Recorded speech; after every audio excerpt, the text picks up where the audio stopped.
Hello?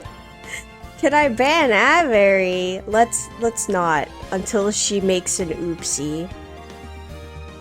But hi Kimono, hi Avery. Hope you guys are doing well. Could you let me know how the audio is? Can you hear me? Can you hear the game?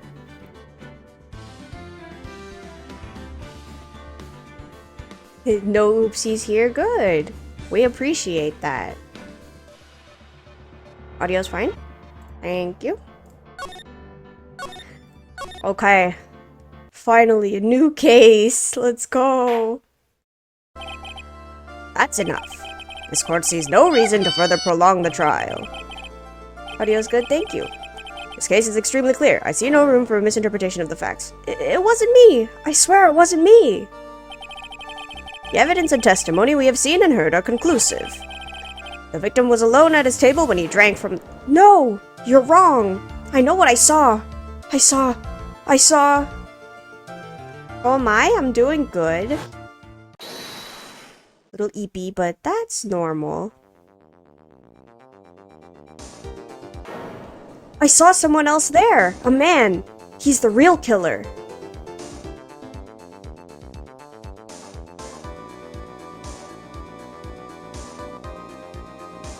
Sparkly.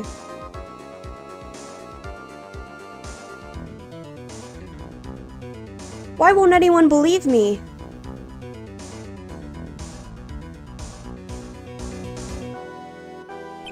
Well, I'd say that pretty much wraps this case up, wouldn't you?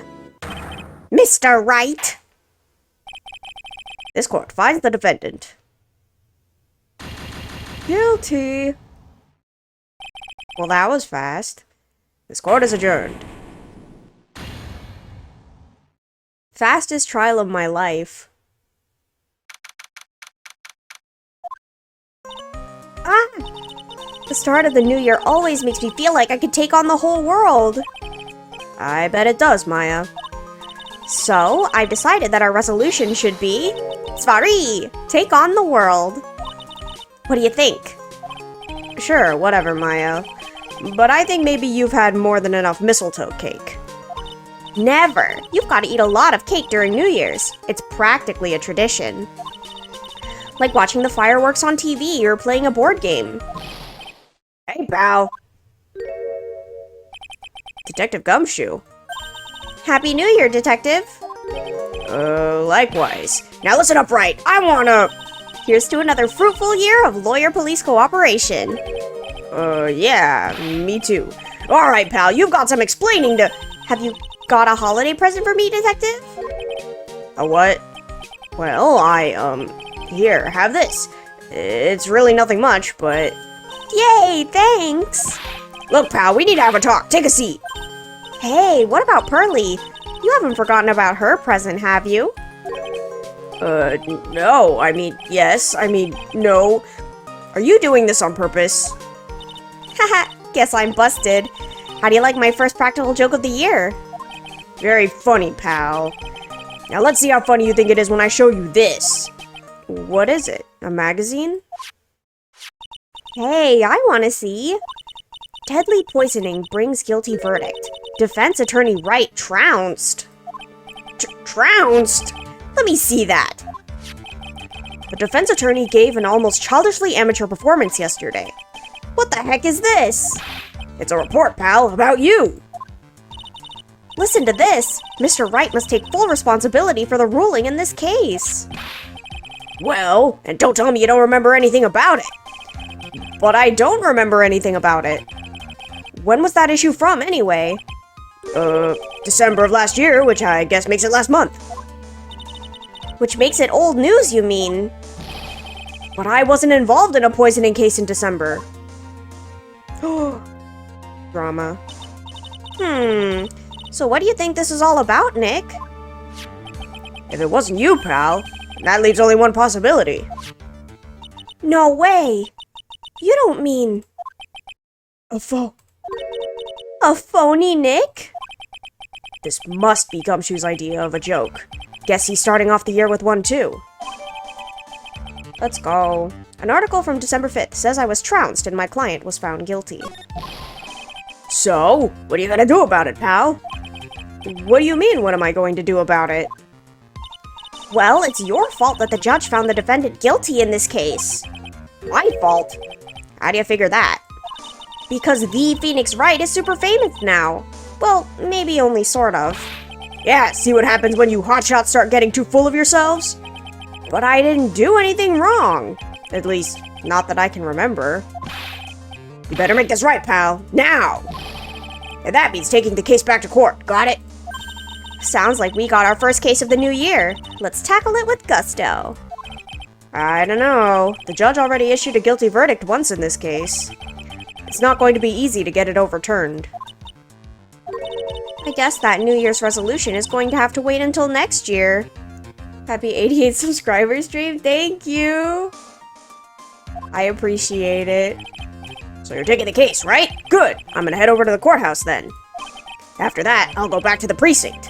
Drop by if you need something. Okay, pal? I guess people are starting to know the name Phoenix Wright. If a client entrusted a case to me based on my reputation, I guess I am kind of responsible. But why would someone want to impersonate me? What sort of a guy would do that? Let's go! Let's meet our client. This is so nerve-wracking, waiting to meet our new client. I wonder just what kind of person you tricked and got found guilty. Keep it down, Maya! That kind of talk could ruin me! How could you, Mr. Wright? How could you do this to me? They put me in solitary. I haven't been able to stop crying. Aren't you... Yes, I am. I'm totally and utterly let down. Are you? Don't pretend you don't know me. It's me, Maggey, remember? Maggey Bird. It's Mandy Bird, yes, exactly. Maggey Bird, yes. Close enough. Maggey Bird? Ah!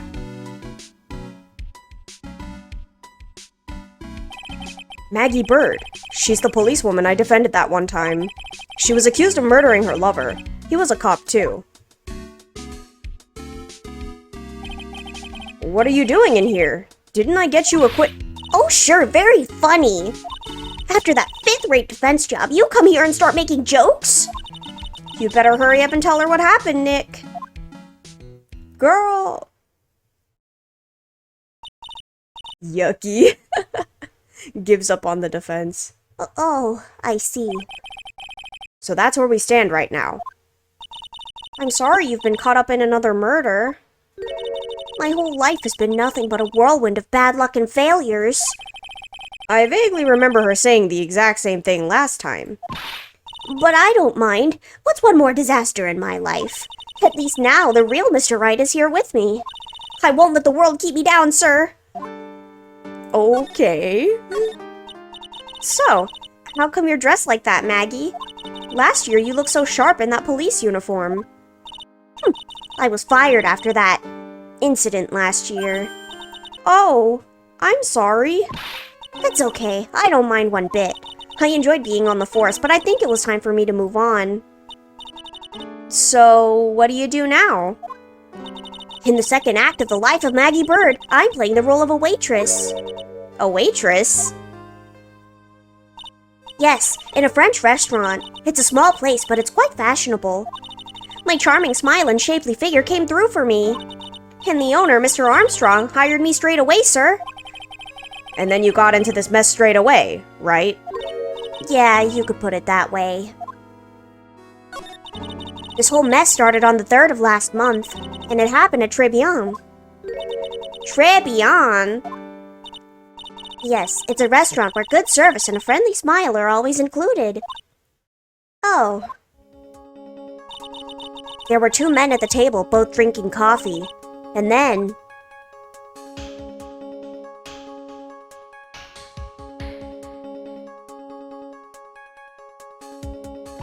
one of the men slipped some poison into the victim's cup. The victim took just one sip and was gasping for air. I was so shocked, I passed out. Hey, hold on there, Maggey. What? You keep calling the guy the victim. Didn't you know the guy who was killed? Not at all. I've never even seen the guy before. Oh. So she wouldn't have had a motive to kill him then, I guess. And the other man, the killer. Oh, and the other man, the killer. You saw him, right? Of course. A good waitress must be attentive to the clientele. So you saw the killer, but you were found guilty of the crime anyway? How come? You tell me, Mr. Wright. I guess the answer to my question is my phony. Anyway, she saw the killer. Better see if I could get a description of the guy. So, if you saw the murderer, why were you still convicted? Because no one else saw. Saw what? The other man. The one who put the poison in the victim's coffee. Everyone testified that way. Mr. Armstrong, the customer, everyone. The victim was sitting alone at his table the whole time. But how's that possible? I don't know, but nobody, not one person, would believe me, sir. Even Phoenix Wright, my one last hope for a fair trial, failed me. What a pathetic defense! My granny could have done a better job. Look, that wasn't me, okay? And then, they found something a bit incriminating in my apron pocket. What? A small bottle of poison. What? Poison? It was in your pocket? Well, I passed out when the victim collapsed. The killer must have slipped the poison into my pocket when I was unconscious. And no one else saw this other guy? No, sir. That's what everyone said. But I don't see how they could have missed him. I was the one who took the coffee to the two men. Oh. And what was your impression of them? Well, when I first saw them, I kind of thought they might be in the music industry.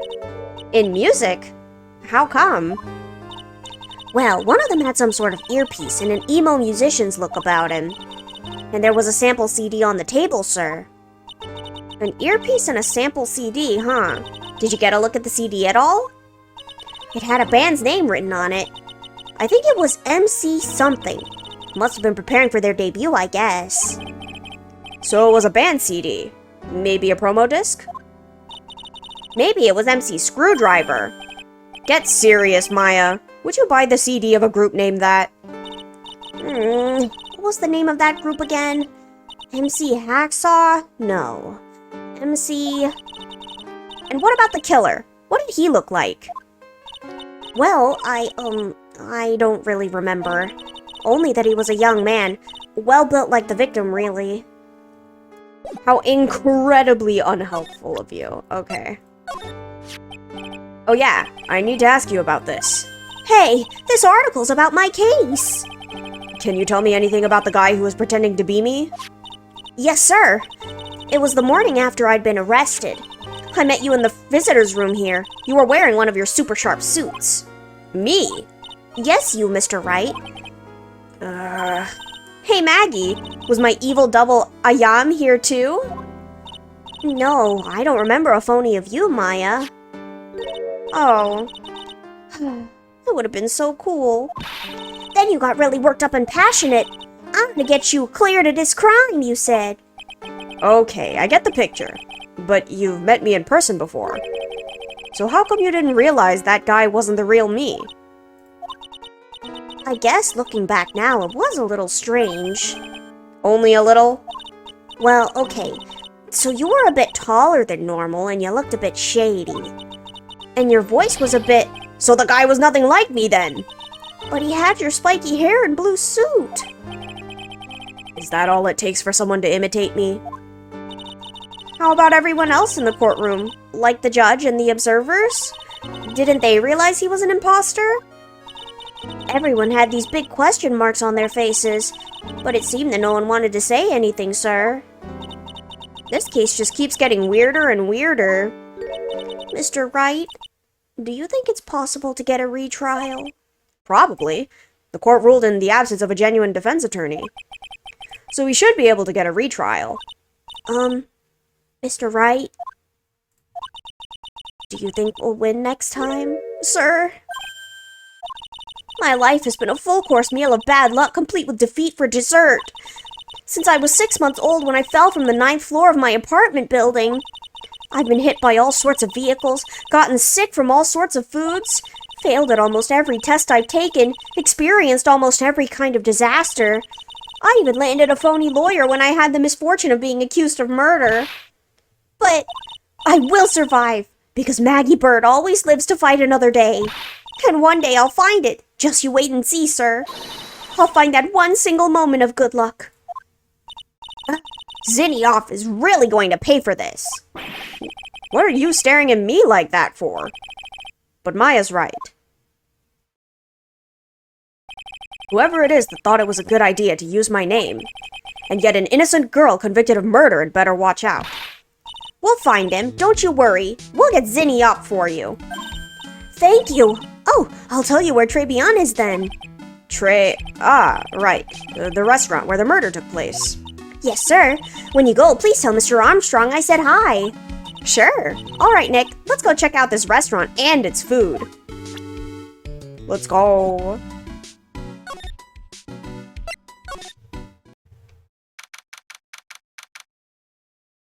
This place is so cute.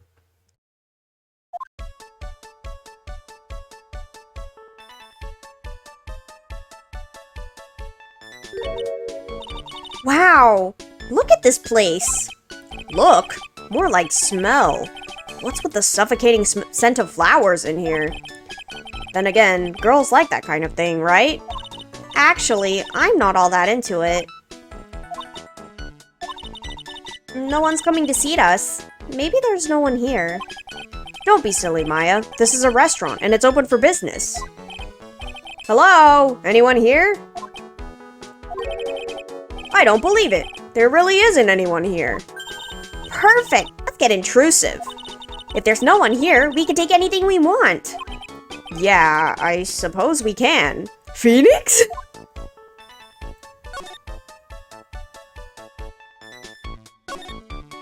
It's a rack full of fashion magazines, and they're all in French.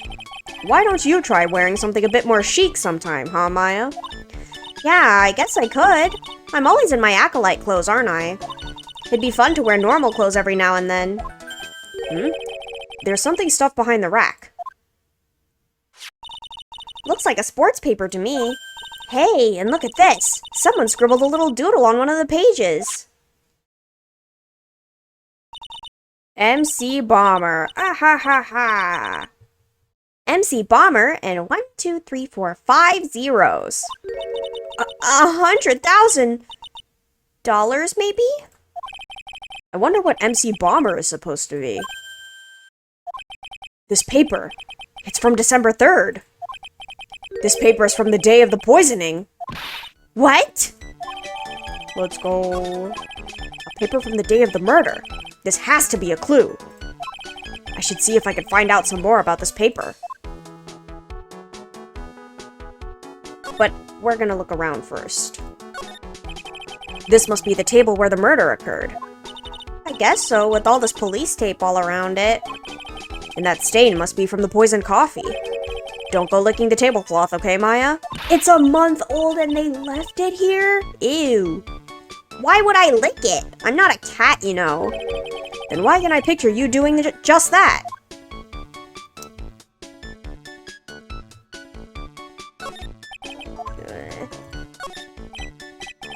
Wow, it's a beautiful winter wonderland out there.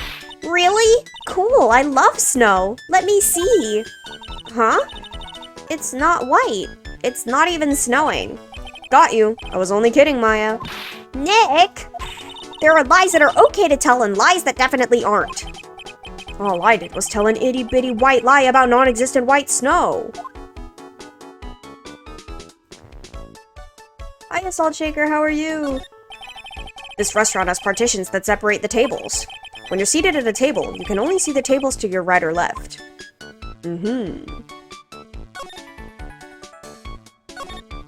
It's the restaurant's front entrance. There's a sign hanging on the door written in French. It probably says open or closed.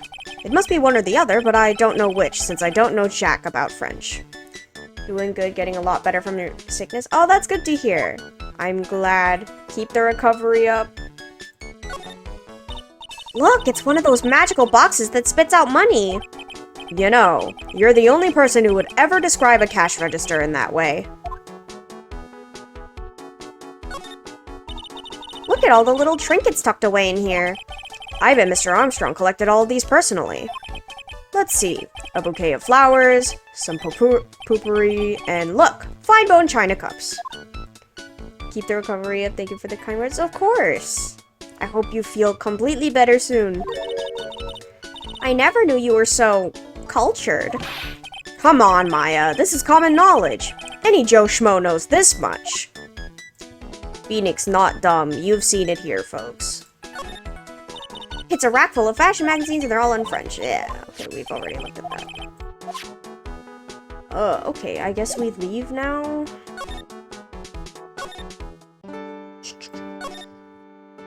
Criminal affairs.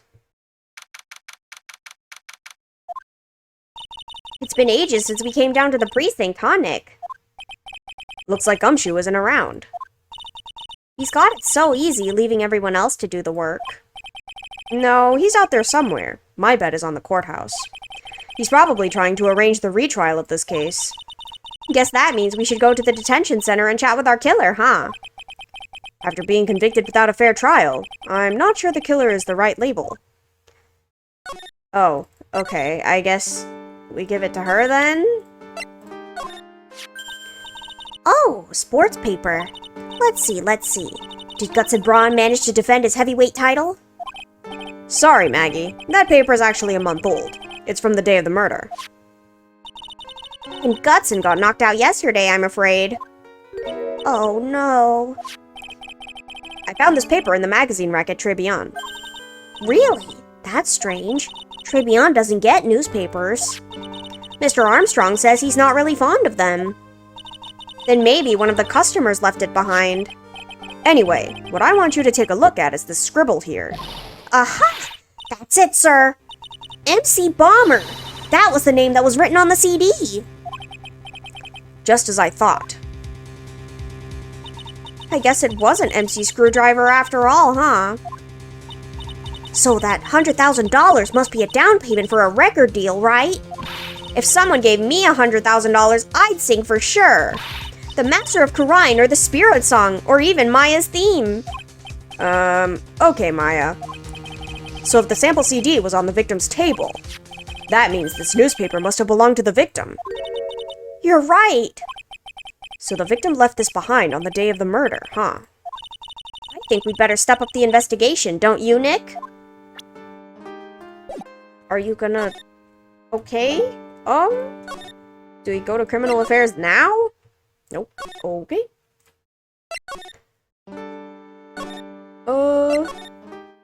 Aha! Oh la la, bonjour! Welcome to La Tribulations. Oh, hello? What happened to Maya? She's frozen stiff. Amazing! Bienvenue! Welcome to my petit restaurant! Disclaimer? I don't know French. Huh? B Avenue? Oh no, my petite tulip! Huh? Me? Look at this face. It's like a kitten rejected by its own mother. You are fatigued, no? Alors, you need this. An aromatic bath oil melange of la neroli and la rose. My personal recommendation. You think I need what? Oh, oui. Just add a couple of drops of this mixture to la bath water and voila. It will soothe your body and your mind. It is simply fantastic. Really? And voila, monsieur. Who? Me? Look at that face, like la puppy rejected by life itself. You are fatigued, no? For you, monsieur, I recommend this. Oil of bergamot, and maybe a hint of oui. I will add la peppermint and la clary sage for a fragrance exceptionnelle. Such an invigorating recipe will bring out your delicious beauty, monsieur. My beauty? Alors, if you will be seated, I will bring you the special menu of the day. Actually, we're not here to eat. We're lawyers. Mais bien sûr, I know this already, monsieur. You are La Phoenix Wright, no? Yes. You know me? My oui, I never forget a man who flirts with me, especially in court. I guess he was cross-examined by our mysterious Zinni Op. Looks like everyone to do with this case knows who I am already. I wonder what sort of impression Zinni Op's been leaving on people, don't you? Allow me to introduce myself to you again. I am Jean Armstrong, enchanté. Talk to me. So what does Tribulations mean? I know Trey, that means 3, right? No. Tribulations est français. In English, you would say very good. Oh, very good. Oui, exactement. L'atmosphère est très bien, and la cuisine is très bien.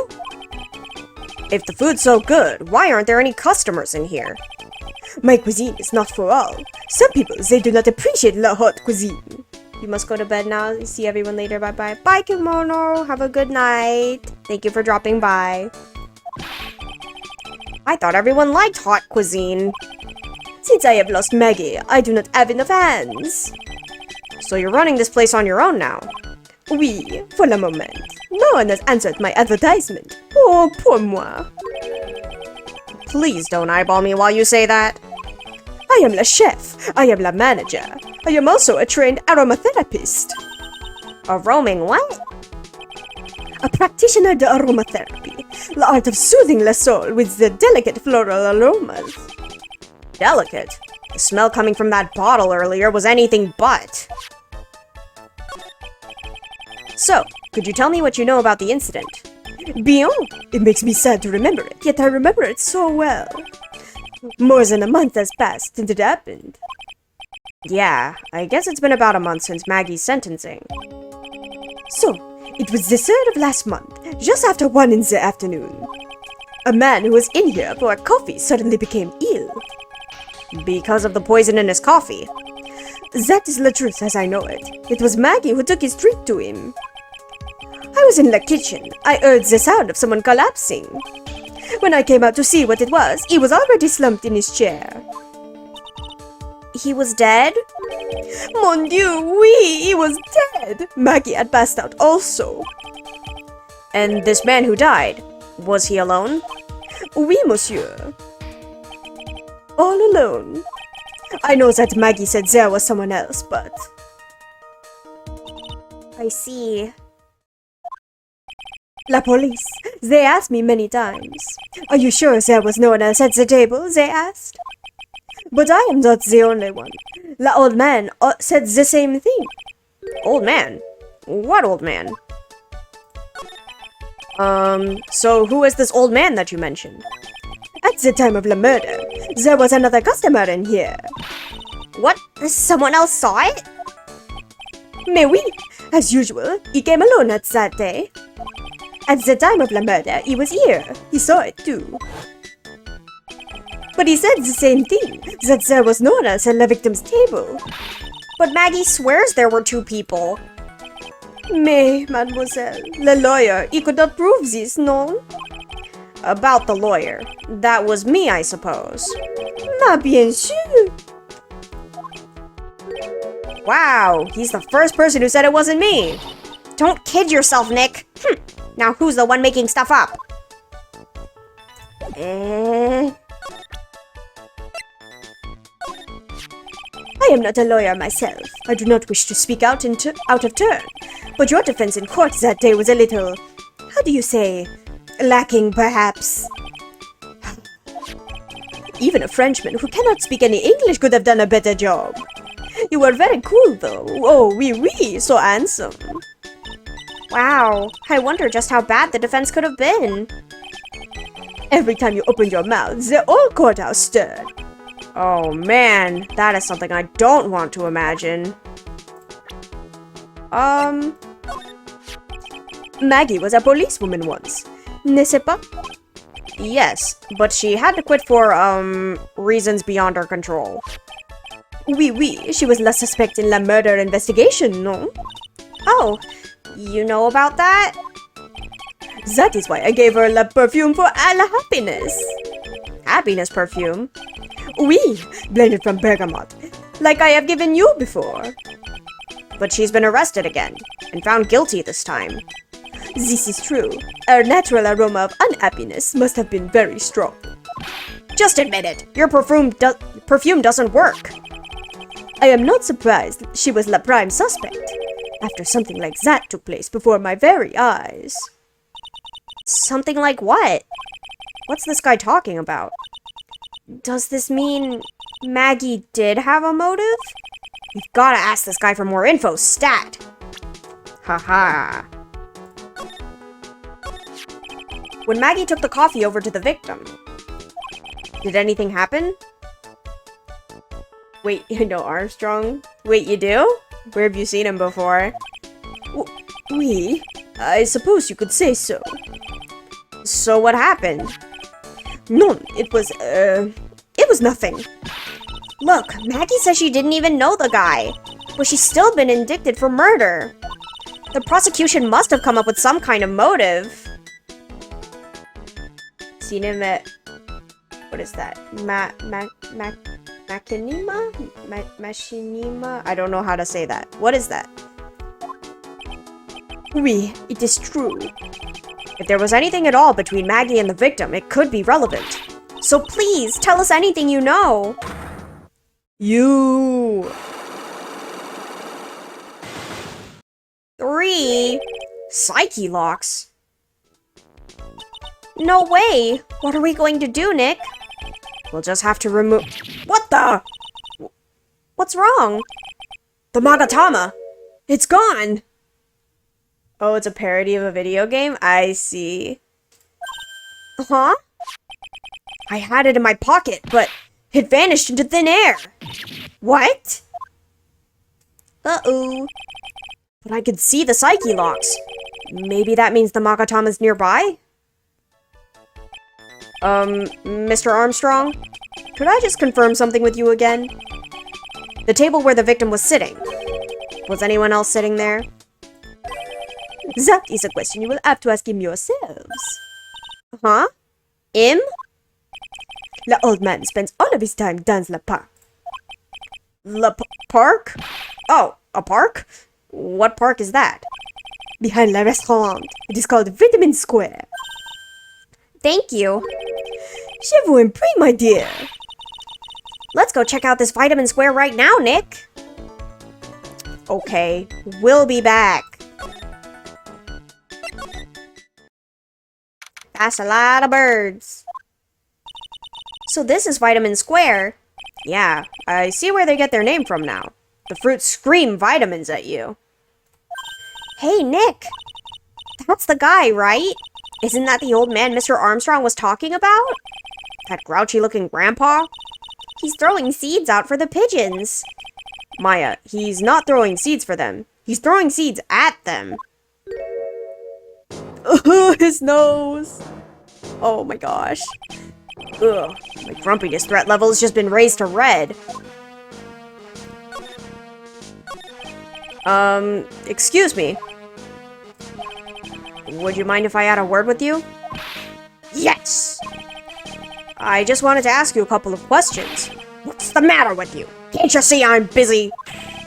So you don't like my seeds, eh, pigeons? He's really chucking those seeds at them. That's gotta hurt. Go on, eat this! Excuse me, sir. Can I ask you about Maggey Bird?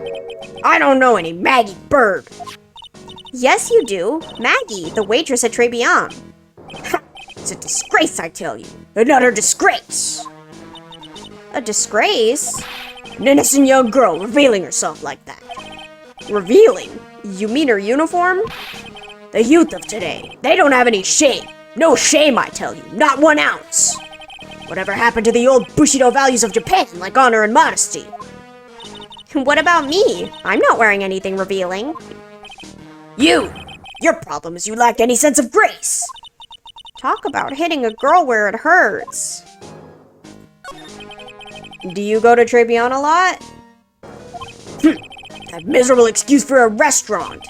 That garbage they serve in there's not food. Where's the sushi? Where's the tempura? The rice? Tribulations is a French restaurant, sir. Where do you think we are, boy? In Paris? I want real food, not those snooty snacks. And what about those shameless girls? You mean the waitresses? You can see all the way up to there. Yes, the waitresses. They're practically naked. It's a disgrace, isn't it? Well, isn't it? Listen, it's not my restaurant.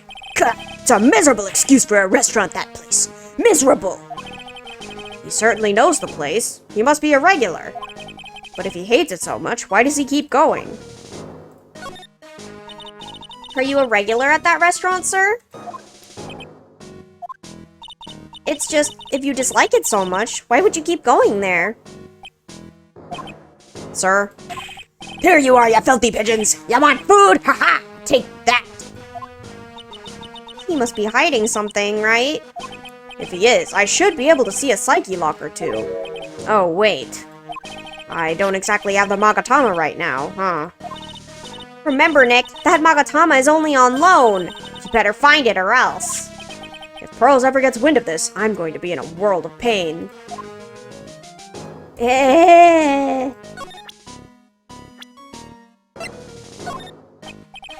Okay.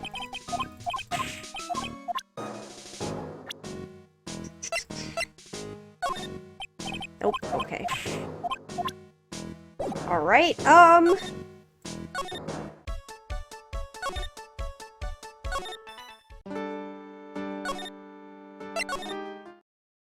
Eh?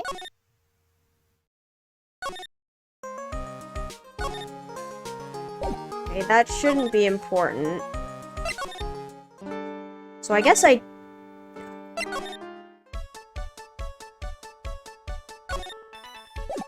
Oh, can I... No, I don't have him. Eh? Don't know if you remember the game console working out video I made, but the original was... Here. Oh, I saw that you sent it, but I didn't watch it. Because you said it would be cringe.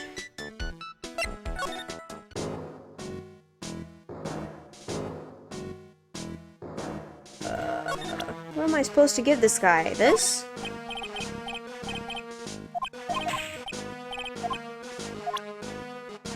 Ha.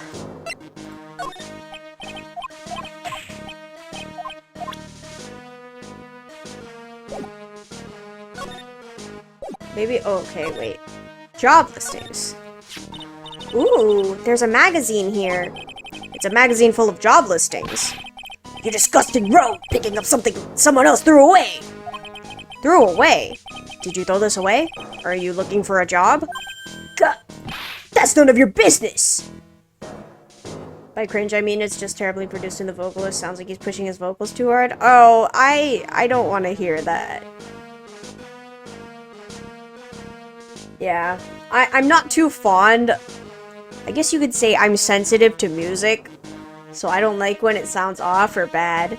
So I'd rather not put myself through that.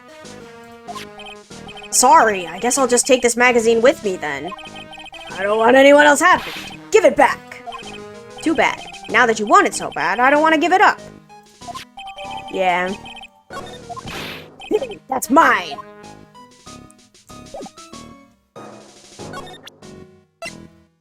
Thrown away by the old man. Okay, what if I give it back? Huh? Well, if I can't give it back, are you gonna talk?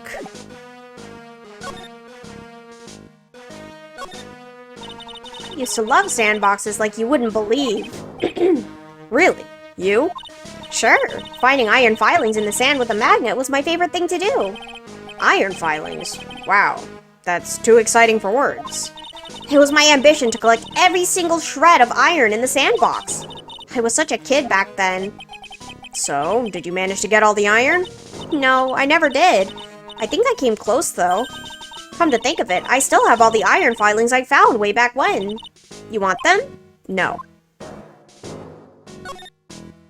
Hey, look! Pigeons! Yeah, and heaps of them, too. Did you know that pigeons are a symbol of peace? That's a dove, not a pigeon. Poor things. So they can't be symbols of peace and harmony just because they're gray? Is that it? You're overthinking this one by just a smidge, Maya. Eh? What am I supposed to do with this? Job listings.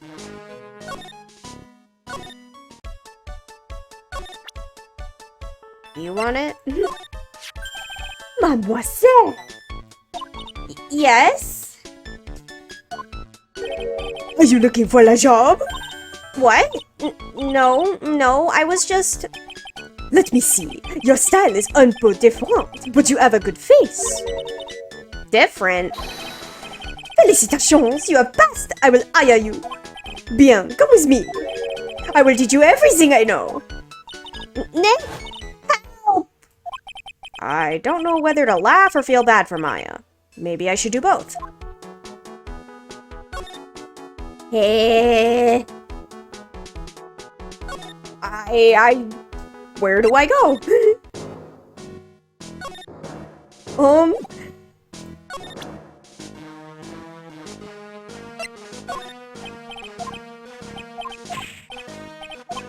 Nope, okay. Where do I go?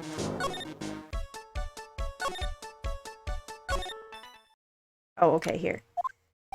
Looks like they have Maggey in questioning. I guess I've asked her pretty much everything. I'll come back if there's anything else I need to ask her later. Okay. Aha. Well, pal, have you found the evidence yet? The one that's gonna find her innocent? No, not yet. We've only just started our investigation. Well, whatever you need to know, I'll give you the dirt on it.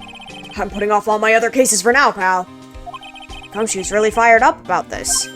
Oh yeah, one more thing. The retrial's been approved. Court sitting at 10 a.m. tomorrow. And Godot's gonna be the prosecutor. Oh. Him. Now listen up, pal. If Maggey's found guilty again... yes? I'll make sure you get locked up good for it. Got it? Jeez, okay. So the guilty party was Maggey Bird, huh? Yeah. Back when she was on the police force. You were her mentor when she was a rookie, right? Yeah, kept a close eye on her. I mean, not too close, you know. Oh, Gumshoe. Hey, what's with the funny looks, pal? I was just her... It wasn't anything like... Look, sure, I was her boss when she was doing her training. But that was it. Nothing happened. Gumshoe sure is sweating up a storm over nothing. Ah, so that's it. Our big old Gumshoe has a little old crush on Maggey. I don't like her or anything. I was... Note to self. Gossip with Maya about this later. Look, pal, don't tell anyone, okay? You've got to keep it a secret, got it? Sure. And would you mind not guessing what I'm thinking all the time? Hey, tell your face, pal, not me. You'd have to be blind not to see what's on your mind. So I was wondering, could you fill me in on the victim? Glenn Elg. He was a computer programmer. I see. A programmer. He was just a regular Joe working for a small-time computer firm. Maggey never had any contact with the guy before that day. And all she did was take him his coffee on the day of the murder, pal. Yeah, Maggey also claimed to have never seen the guy before. Did the victim go to the restaurant often? Not according to the chef. Said it was the first time he'd seen the guy. A programmer, and a first-time customer at that. What possible reason could Maggey have had to kill a guy like that? That's what I thought. But a motive was still somehow established in her trial. You're kidding! What was her supposed motive? Sorry, pal. I'm real busy. I haven't even got enough time to sift through these papers. Look into it yourself, okay? What could this motive have been? This isn't really a proper investigation. I'm kind of working on it by myself. Oh, that's right. The judge already ruled on the case and all the evidence is in already. The only problem is with Maggey's testimony.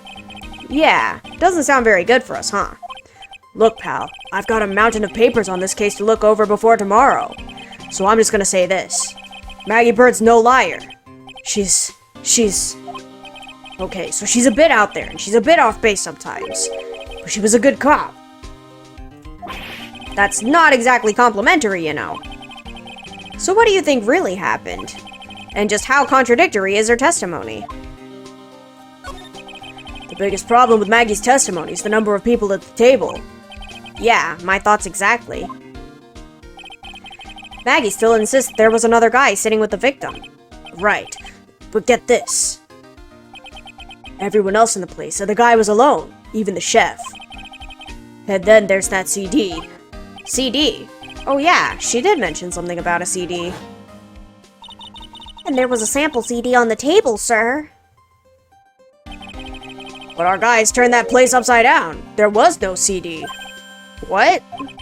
Not on the table, not anywhere in the whole restaurant, pal. But didn't Maggey say the victim was wearing an earpiece too? Yeah, but that was for the portable radio in the front pocket of his hoodie. A radio? He didn't have a CD player? You got it. If only never explained that contradiction at all.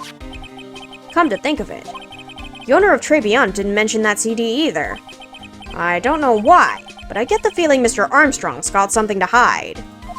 Maybe the psyche locks, my guy?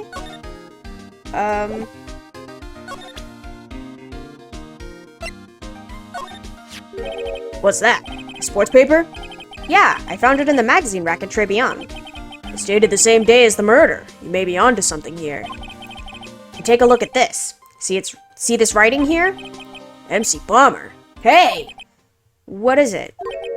I've heard that name somewhere before. Yeah, MC Bomber.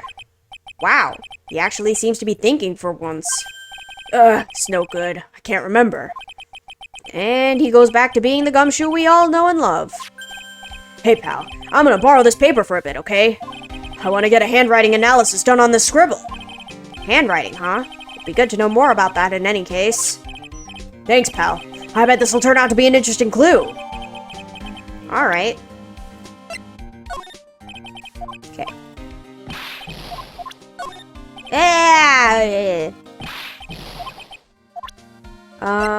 This?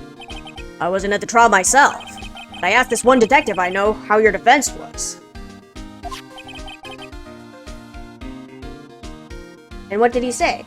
Just send a link of the Kitchen Nightmares episode if you want to see it. There's no cringe. I think that's okay. Thank you, though, but I'm not super interested in Kitchen Nightmares, at least not at the moment. Maybe another time. He started off by saying I'm at a complete loss for words, but he must have found some quick because he went on for how bad you were for an hour. But he said you suck so much it seemed like you were trying to get Maggey found guilty. Looked like I was trying to get Maggey found guilty. Yeah. I'm not super big on shows, so... Do I have anything else I could give this guy? Oh.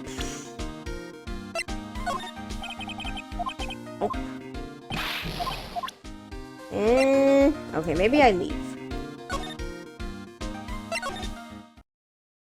Move. Nope. Nope. Okay, maybe there is something I need to give Gumshoe.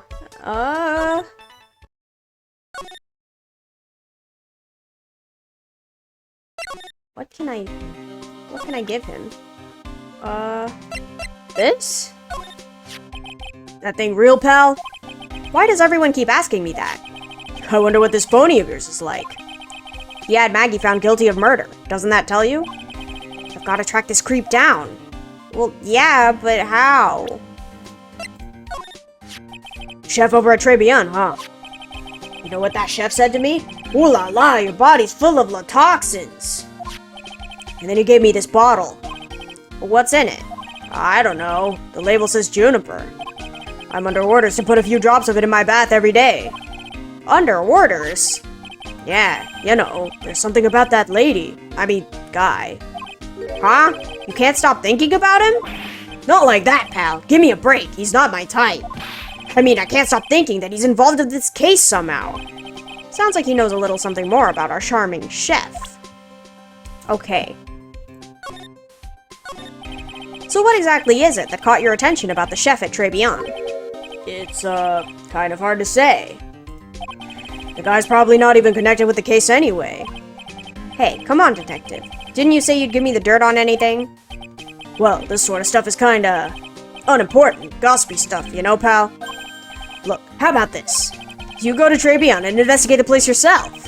And if you find out anything suspicious about the guy, report back to me, okay? Don't suppose I get a choice in this, huh? Guess I better find out more about the chef at Tribulations and then report back to Gumshoe. Okay, so now we can go back.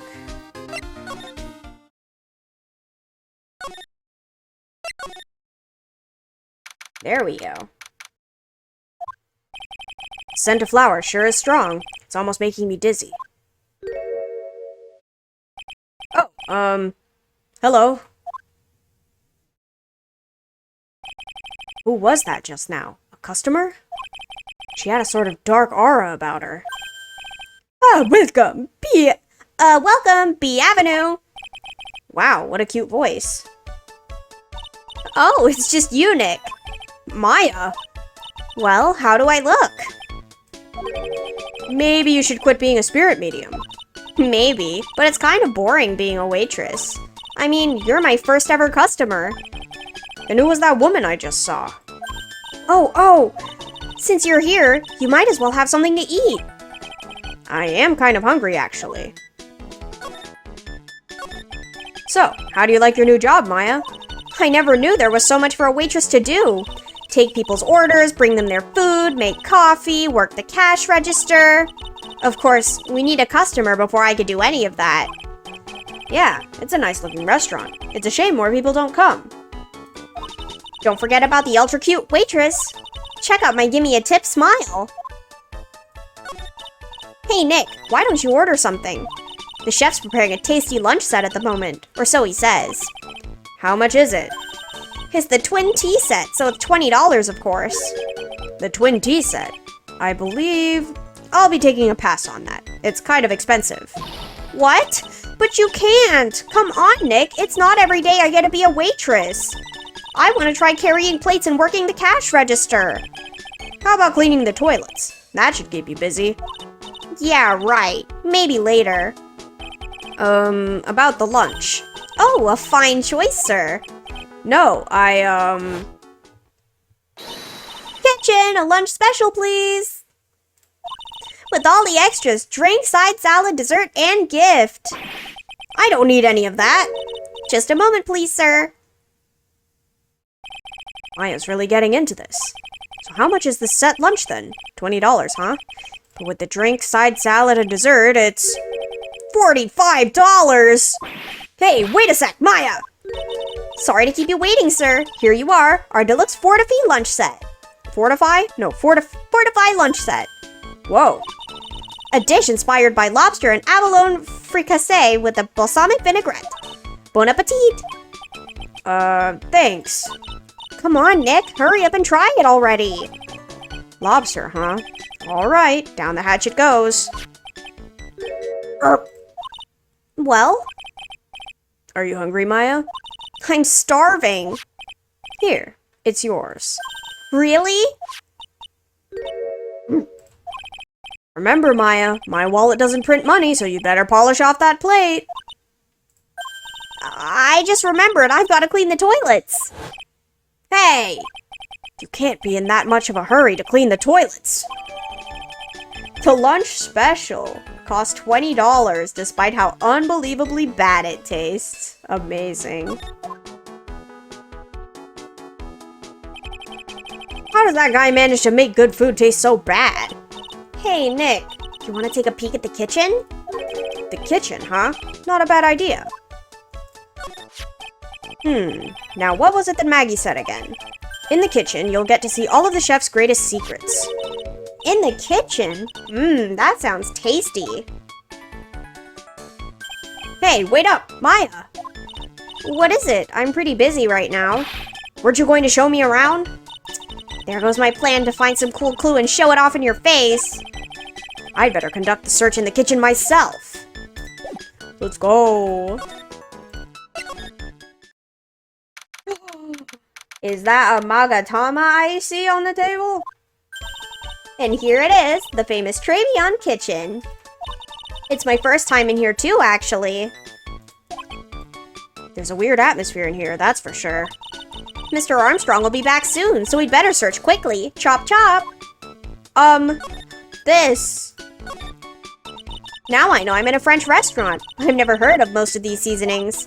Hey Nick, this container has oyster sauce. What's that? Isn't that used in Chinese food? Ah, look! Right there on the counter! My magatama! What's it doing here? What indeed? Mine. What's this? Looks like a treasure chest or something. Wow!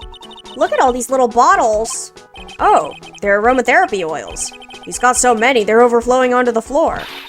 Let's see. 1, 2, 3, 98, 99, 100. They're all the same, too. Hey, wait a minute.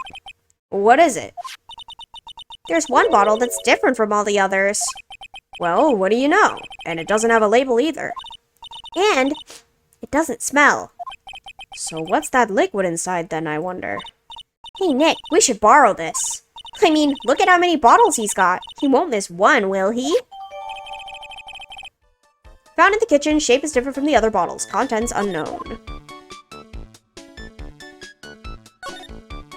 Now this is one large mirror. I bet this is where he makes himself look pretty. There's a book on the dresser. Clarice Armstrong's Bedtime Literature. Not exactly Pulitzer Prize material, is it? Looks like a collection of poems he's written. Poems? Cool, read one out. And say it in your best French accent. With intensity, okay? Okay, here's one. It's called Printemps. The two of them, like actors from a film. The coffee still undrunk. Sweet nothings over too soon. On that sad Sunday morning. The foolish cocktail so delicious. Take the last sip of your tea, and I know what I will do. I must lie to you, I must. Huh? That's it? Yep, that's a poem for you.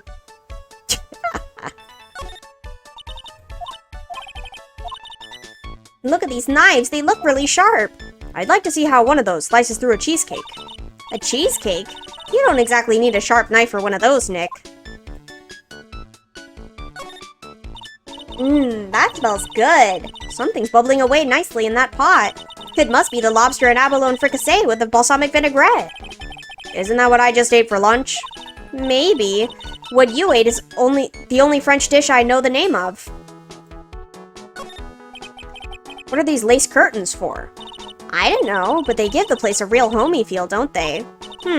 Lace curtains. You know, if I was a cooking pot, I'd be perfectly happy to sit under a shelf under those. How do you respond to something like that? You don't, Phoenix. Okay.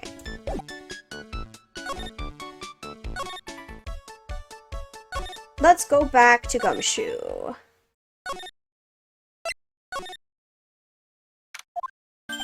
Hey, you're just in time. What is it, Detective Gumshoe? Lab got back to me about the newspaper you gave me. You must mean the sports paper with a memo scribbled on it. Hi, Gray, how are you?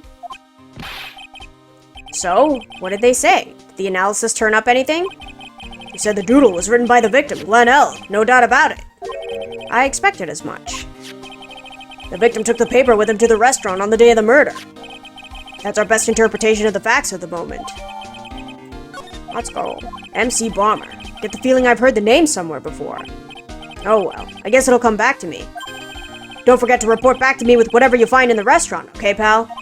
Since when did I start taking orders from Gumshoe? Although, I get the feeling there's something I need to show him. Yes, sir. You got one of those aroma bottles too, huh? Only this one doesn't smell.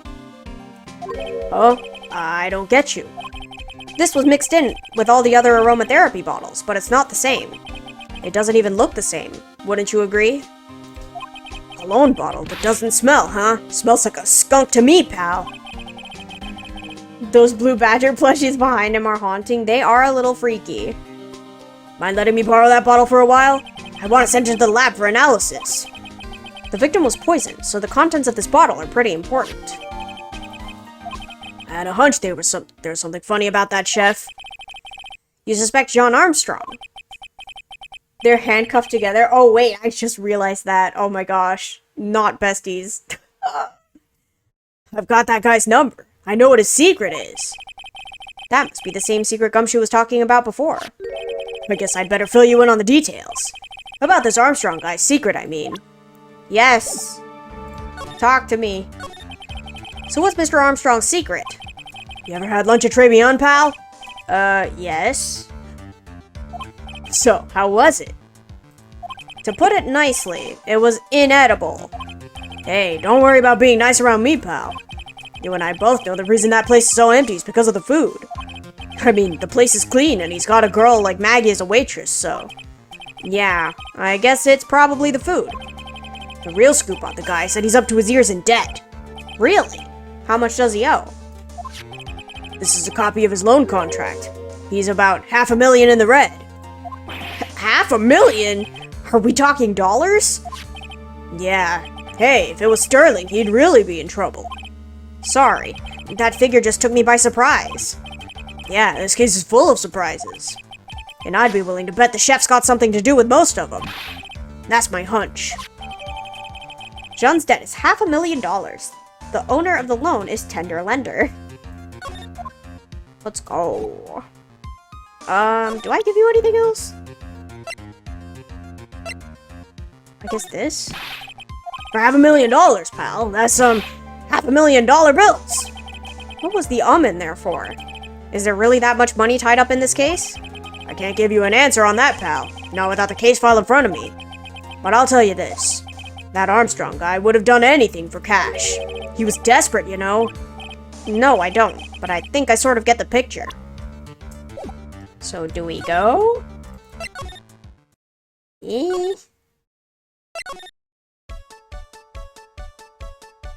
Can I go to the park, maybe?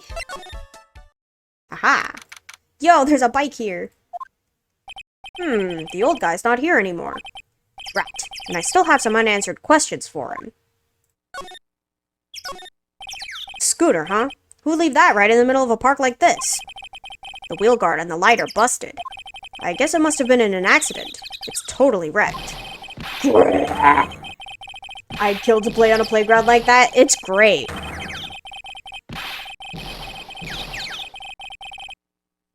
I could not hold a roar for that long.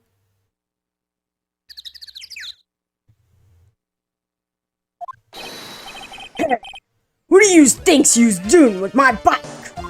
No, I was just... You've been messing with my new ride. Is that what you's been doing? New ride? Isn't that kind of a... You're gonna pay for this. It wasn't me. I was just passing by. Hey, then who's the one that covered my saddle in crap, huh? You're just gonna pay. Catch my drift. No, wait a sec. I'm not a pigeon, so I couldn't have done it. Hello, sir. He's a guy. Wise guy, eh? I gotta beat you so hard it'll feel like you were smooching the express train. Uh-oh. You's better watch your back. This ain't over. I'm gonna wind up a group of lawyers and then you's gonna pay. Actually, I'm a lawyer myself. What'd you say? I'm Phoenix Wright, attorney at law. Sunburnt Phoenix? Exactly. Welcome, Zin Eop. Phoenix Wright? You saying you Phoenix Wright? Yeah, I am. So you a wise guy too, huh? 'Cause I'm Phoenix Wright, the one and only. What? Out of my way, I gotta cruise! He's gone. Surely that guy wasn't my phony. Was he? He wasn't anything like me! Guess I'd better make a note of the scooter. Ridden by my phony, the wheel guard is all smashed up. Oh, it's you. A few threats from a little brat like that. And you look like a pigeon that's got seeds in its eyes. I wish Feeny was like that. You want a feral Feeny? Have you been here the whole time then? I was in that strawberry. I had some thinking to do. More like you had some cowering to do. Are you a regular at that restaurant, sir? It's just that if you dislike it so much, why would you keep going there? Sir? There you are, you filthy pigeons! You want food? Haha! Take that! Finally! I knew it! This old guy's got something to hide. But what could it be? We're about to find out!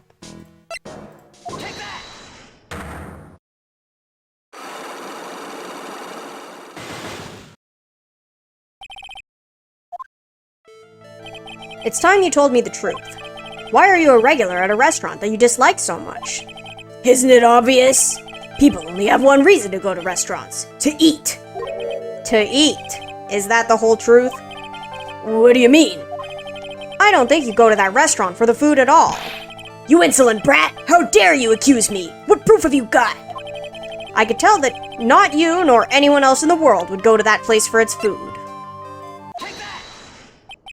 The proof is in the pudding, or in this case, the lunch menu. That's the Twin T set. The food at Tribulations is terrible and expensive. You're wrong. It's cheap. Huh?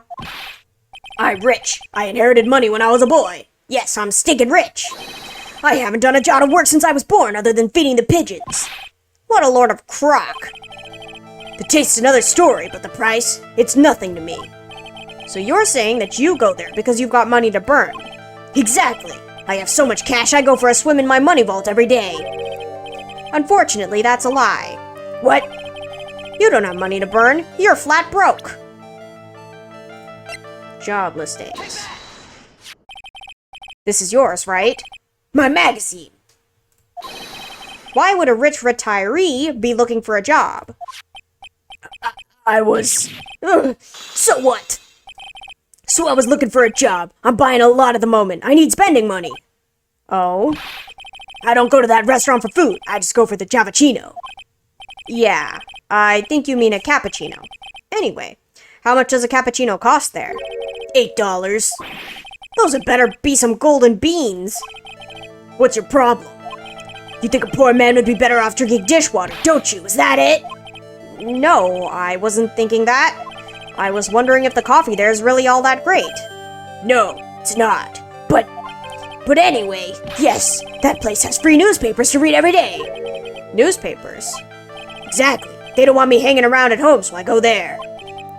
I'm sorry, sir, but there are no free papers to read at Tribulations. Do I have... Is it this? Ooh, I don't know. Ah. I mean, I guess it's this. Take a look at this. What is it? It's a newspaper I found behind the magazine rack at Tribulations. So, what of it? This was the only paper there, and it's dated more than 1 month ago. What? Do you see what I'm getting at here? That restaurant doesn't get newspapers. This is just one that a customer happened to leave behind. Tell me, why are you so determined to hide the truth? I'm not hiding anything. I'm going to have to put this guy out of his misery. Listen, the real reason why you go so much to Tribulations is... What are you asking me about that girl for? She was the waitress at Tribulations. Therefore, the answer to that mystery of why an old man would drink expensive coffee at a terrible restaurant is the waitress. But I don't recognize that face. And you're probably telling the truth here, because you weren't looking at the girl's face, but at her outfit. Ooh. That's the truth, isn't it? You became a regular at the restaurant because of the waitress's uniform. That uniform is all you could think about, isn't it? I can't take it. To you, that waitress was your... Enough! Please! No more! Stop saying that word! Stop saying waitress! Stop it! Stop it! Stop it! My guy.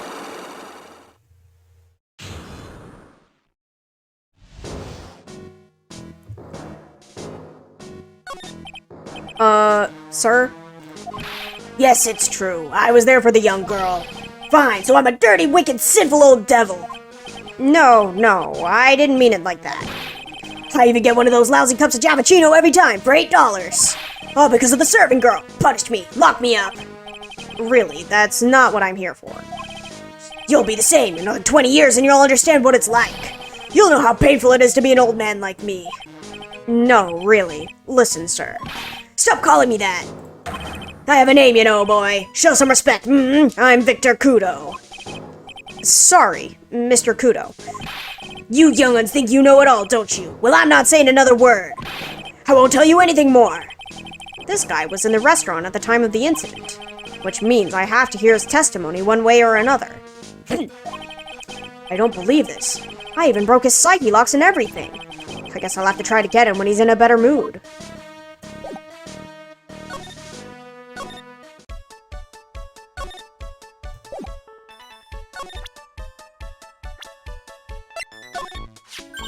Oh, it's that old man. Is he still feeding the pigeons? Yeah, he fed me as well. I got a bunch of those seeds in my eyes. Ooh, ouch. Hey, Maya, would you mind coming with me for a while? Huh? Me? Why? There's something I really want to ask that old man. Sure, okay. I'll just get changed. No, hang on. Can you go like that? I guess. Sir. You again? Well, I see. Nick? His eyes are burning into me. It's okay. I think it's going pretty well. Huh? You're still just a little child. Run along and play on the slide, all right? Play on the slide? We were so close. Just a little more and he would have spilled. Pigeon. How can we crack this guy? Excuse me, please, sir. Quiet! Can't you see I'm feeding the pigeon? Mia? Well... If you don't mind, sir, I'd really love to talk with you. Yes. Of course, certainly. I'm Victor Kudo. Even from beyond the grave. Wow. He just, like, melted. About the incident. You mean the man who died after drinking the Javachino? It's like he's a different person. It was quite a shock even for me. He was a strange-looking boy. That girl took the Javachino over to him, you see. And? Was the customer alone?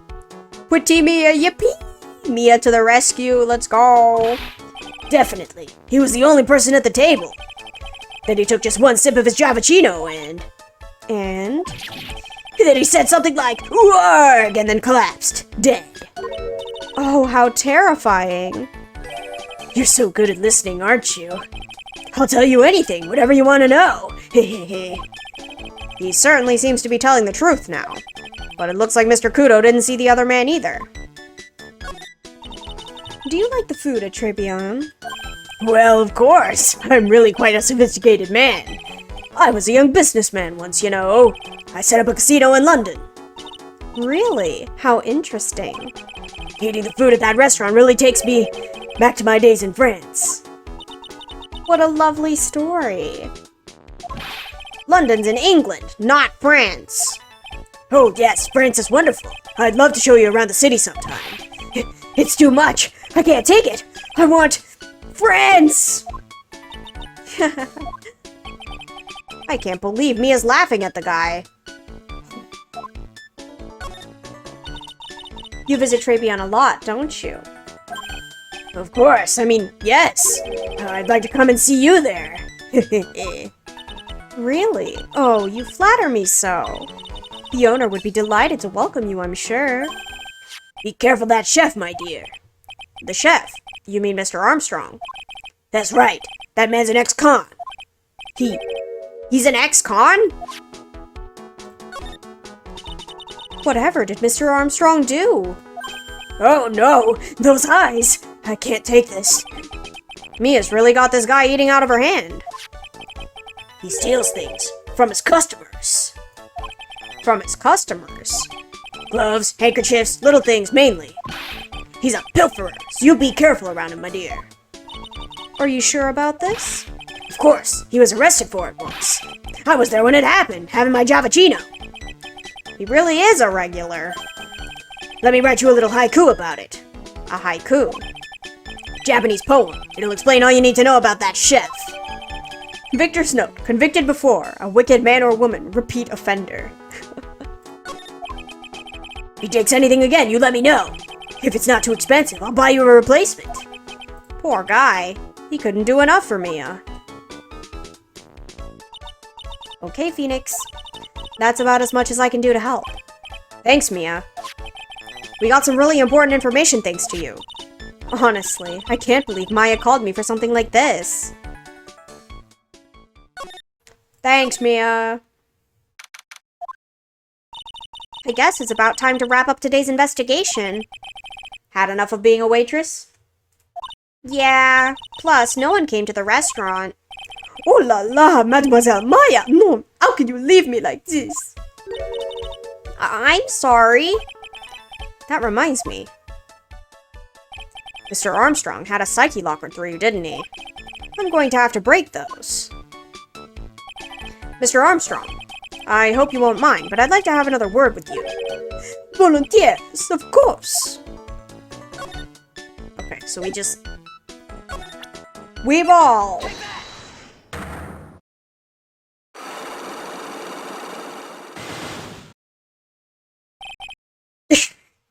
Maggie's motive. What is happening? I do not like this horrible feeling. I have to know the truth. What happened that day? Allons, I will confess everything. Just don't hurt me. Huh? Well, that was a new world record. It was a lottery ticket. A lottery ticket? The man who died here had a lottery ticket. For $500,000. $500,000? Oui, but after l'incident, this ticket... it disappeared. The ticket disappeared. This was the motive that the prosecution gave for Maggey. They said that she poisoned the man to get the $500,000 lottery ticket. Why didn't you tell me about this sooner? My lord. You've been trying to hide this information about the lottery ticket from me. And I want to know the reason why. No, monsieur, you doubt me, but I have confessed to you everything I know.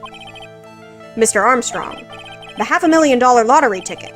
I think I know who took it. I think the winning ticket was stolen by this person. You! Mr. Armstrong, I believe there's a very high probability that it was you. Wow, that is one piercing scream even for a man like him. My pourquoi moi? Why? You have no evidence.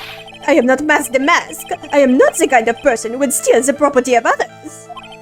Sorry to disappoint you, Mr. Armstrong, but I have evidence to the contrary. I present to you proof that you have stolen from others in the past. What is this? A poem? Oh, monsieur, you know me so well. I adore poems. Please read it, and put some feeling into it. Convicted before. A wicked man or woman. Repeat offender. I'm sorry to have to bring it up, Mr. Armstrong, but you have been arrested for stealing from your customers before, haven't you? Mon Dieu! A mensonge! Mensonge! You are a liar! You deny it. Do not make la false accusation, s'il vous plaît! So, do you have any proof? I want to see la incontestable proof that I have ever stolen from one of my customers. You took my magatama. It seems old habits die hard, Mr. Armstrong. What is that? This is my magatama, and I found it in your kitchen. No! Wow, that scream just about broke some windows. Oui. I have a weakness for la little trinkets and la figurines. My hand, it just slips out. I cannot stop it. You've stolen handkerchiefs, gloves, and other things from your customers, right? Oui, it is the truth. I am just a timid little girl inside Monsieur, a timid little girl. Besides, this time it was not a small trinket, oui.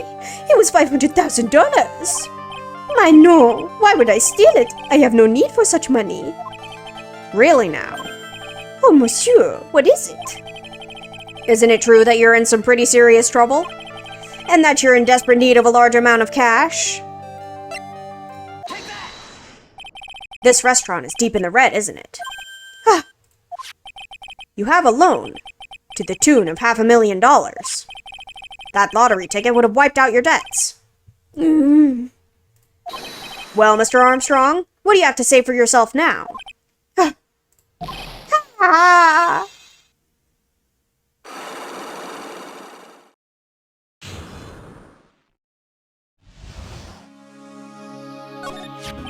Mr. Armstrong, you said that the victim had a winning lottery ticket for $500,000.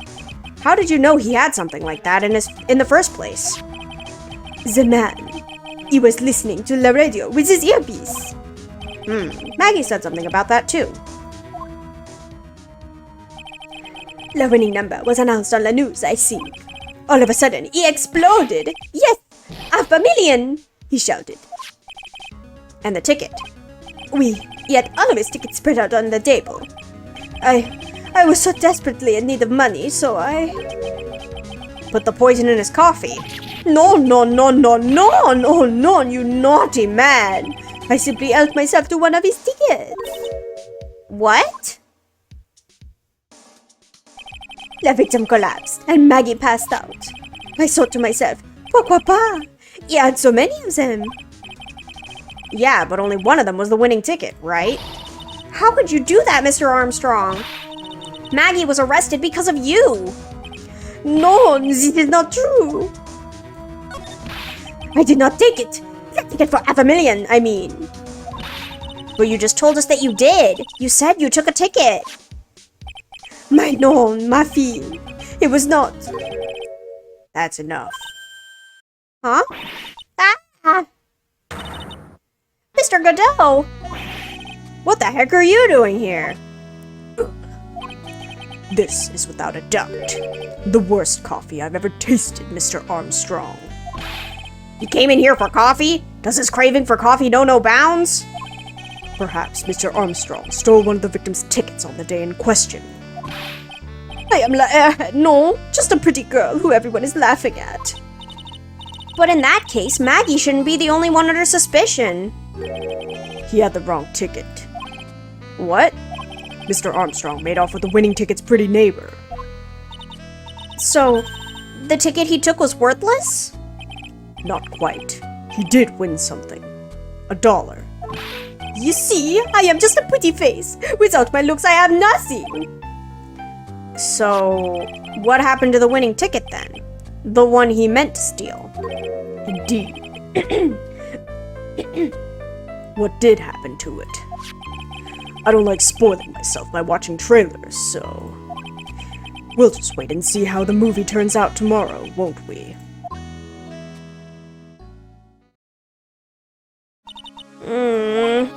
Voila, you two. Time to laugh at the pretty little airhead. Looks like I won't be needing this note anymore. Picture's note thrown into the trash. Looks like we got a new mystery now. Namely, where did the winning ticket go? I've got a bad feeling about this. Well, anyway. We can't let Maggey suffer any longer for this. And certainly not again.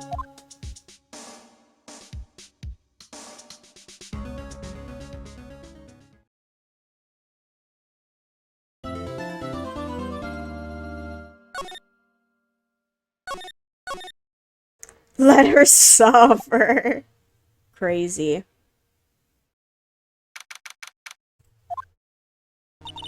Oh, I see. I guess I should have expected this. Nobody saw the other guy, huh? But he was there when I took the coffee over, sir. Scout's honor. Maggey! Hey, Detective Gumshoe. Are you doing alright? How are you feeling? As if you need to ask either question, sir. Don't let him get you down, Maggey. And don't forget to eat well, okay? Roger. And you! Yes? You'd better square this case away. Got it, pal? Maggie's innocent, you hear? If you screw up, then I'll be doing some squaring away myself. Squaring away some paperwork for your arrest. I think he's serious. Hey, Detective. You're on our side for once, right? Yup. So you'll be able to help Maggey out, right? Really? Can you, sir? Of course. I've got the situation under control. I'm gonna be the first witness on the stand today. If something I say doesn't mesh with the facts, make sure you point it out, alright? Sure. Okay, we're forming a united front today, pal. You get me? I can't tell you how grateful I am, sir. I've always admired you so much, Detective. I know I can count on you. Looks like it should all go pretty smoothly today, huh? I can only wish. Let's go.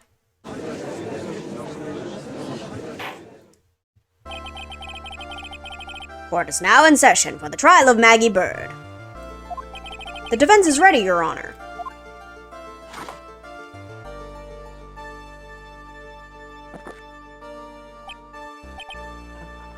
Bitter.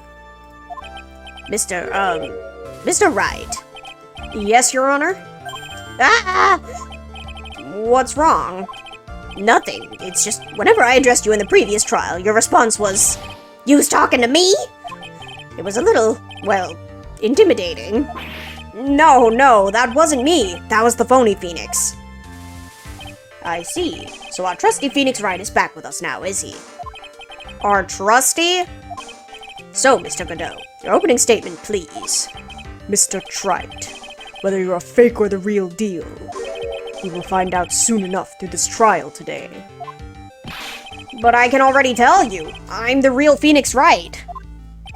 I wasn't questioning whether you're Phoenix Wright or not. I was questioning whether you had studied law or not. That is what I intend to find out. There's no denying it. Behind that mask is a man who really hates me for some reason or another. As everyone is aware, the court has already given his verdict on this case once. Therefore, I won't stand for irrelevant testimony during this retrial. Nor will I stand for a simple repetition of the evidence presented in the last trial. I'm not planning on repeating anything that phony me said, trust me. Now then, Mr. Godot, please summon your first witness. He looks so sad. Let's start with the formalities, shall we? Name and occupation. Witness, state your name for the court. Huh? Oh, sorry, sir. The name's Police Department Detective, occupation Dick Gumshoe. Other way around, detective. Huh? Oh, sorry. Anyway, I'm the officer in charge of this case since yesterday, sir. Since yesterday? Yeah, the guy who was on the initial investigation's tied up with another case now. I hope Gumshoe's really got everything under control, for everyone's sake. I see. So, Detective Gumshoe, would you outline for us the basic facts of the case? Yes, sir. The victim's name was Glenn Elk. He was a professional programmer. He was on the payroll of Blue Screens Inc., a local company. This is the victim's autopsy report. The court accepts this into evidence. Died of potassium cyanide poisoning. Time of death was between 1:30 and 2:30 p.m. And here are the floor plans of the restaurant. When the incident took place, the victim was sitting right here. The poisoned coffee was brought to him by the waitress. The waitress being the accused. Yeah. The victim died from poisoning almost immediately after he took a sip of the coffee. At the time of the incident, there were 2 other people in the restaurant. Mr. Sean Armstrong, the owner and chef, and a regular by the name of Mr. Victor Kudo. It still seems to be a very straightforward case to me. Yay! Floor plans. Come, detective. Take up this hammer and nail the defendant's coffin shut with your own 2 hands. Now then, Detective Gumshoe, let's have your testimony. Yes, sir. We press everything. Oh. We understand that the guy, Glenn Elk, was listening to the radio at the time. Traces of poison were found in his coffee cup. And what we found was potassium cyanide. That stuff really packs a punch. And, looks like Mrs. Bird might have had, well, some kind of motive.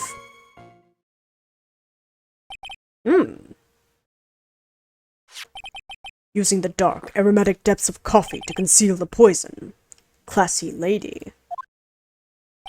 The facts of this case seem to be ironclad. Mr. Wright, I would like to ask you to begin your cross-examination, but... Yes? Please, no intimidation tricks this time around. Is that understood? I already told you that wasn't me.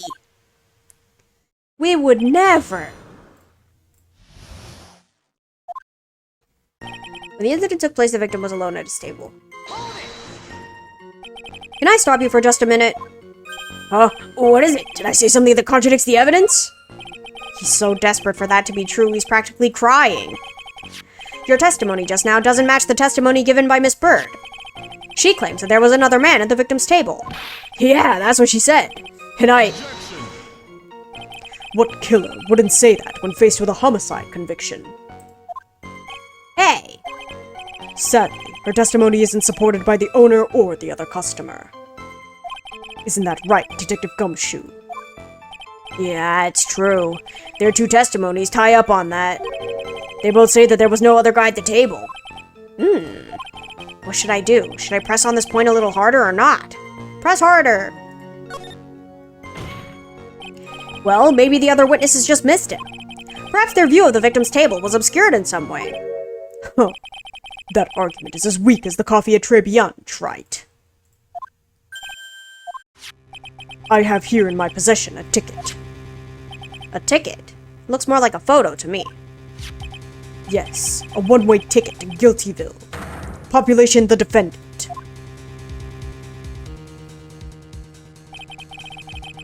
This is a photograph taken from near the entrance to the kitchen. This is the scene as witnessed by the chef moments after the poisoning took... this is the scene as witnessed by the chef moments after the poisoning took place, correct? I think the court will agree that with such a clear view of the scene of the crime... How, Mr. Wright, could anyone have overlooked a second person at the table? But, like, the divider, though. It certainly seems to show the victim's table extremely clearly.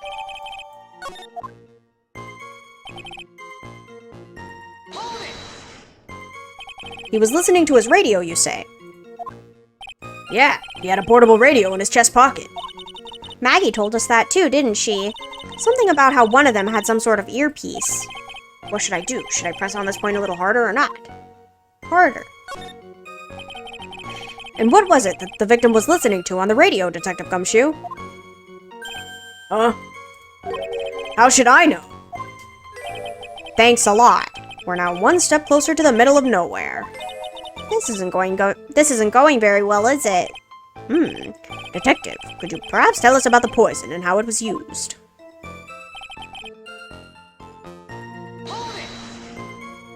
So, traces of the poison were found in the coffee cup and nowhere else. Not sure I get you, pal. Was the poison a liquid, or was it a powder? If I had to put it in layman's terms, I'd say it was a powdery substance. So the poison could have been in anything that was on the table. Sugar, salt, pepper.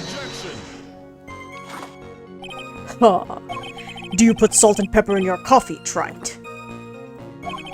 The victim took his coffee black with no sugar.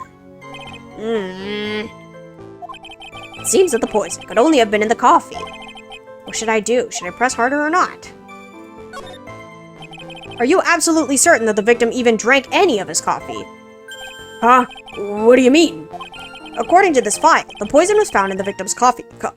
But what proof is there that the victim ever drank any of it? Oh, hey, you're right. That's what I was thinking. In case you were wondering, the last objection was for the detective there. Huh? For me? Oh, hey, you're right. You may be fooling the court, but I'm not falling for it. If you had the time to waste, you had the time to present that piece of evidence. That piece, sir? Yes, that piece. What piece was it again?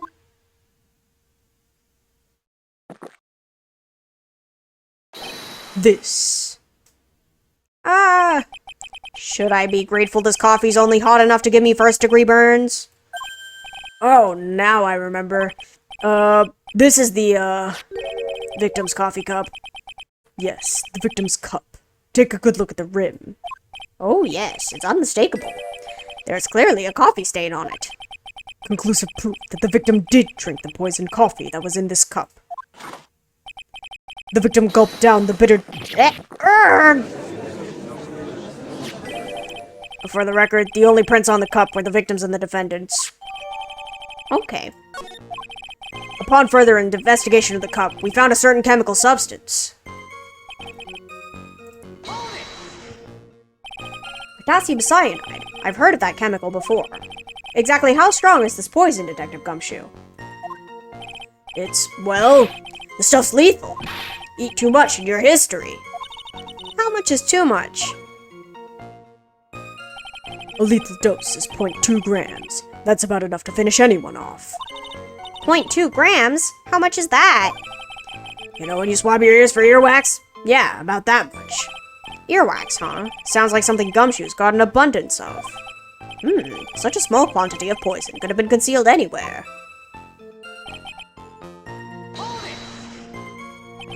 Some kind of a motive. Yeah, but if you ask me, it's been blown way out of proportion. You know what my golden rule is, Detective. Chuck out a bad cup of coffee. You can always get another. Huh? I don't get it. I'm saying, we can always get another witness on the stand, if we have to chuck you out. Oh. So stick with the facts, Detective. Now then, what was Miss Bird's motive? Come on, Gumshoe. They said she wanted to steal a lottery ticket. I knew it. That's what we heard yesterday, too. It disappeared from the scene of the crime. And it wasn't just any lottery ticket. It was a winning ticket for $500,000. Mr. Armstrong knew about the ticket too, didn't he? But he stole the wrong one. Then, is it possible that Maggey stole the winning one? What should I do? Should I press on this point a little harder or not? Always. Wait a minute. The mere fact that the lottery ticket disappeared in no way implicates my client. Huh. I have here in my hand the very ticket in question.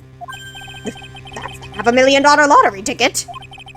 One of the female police officers found it when she was conducting a search on the defendant. What?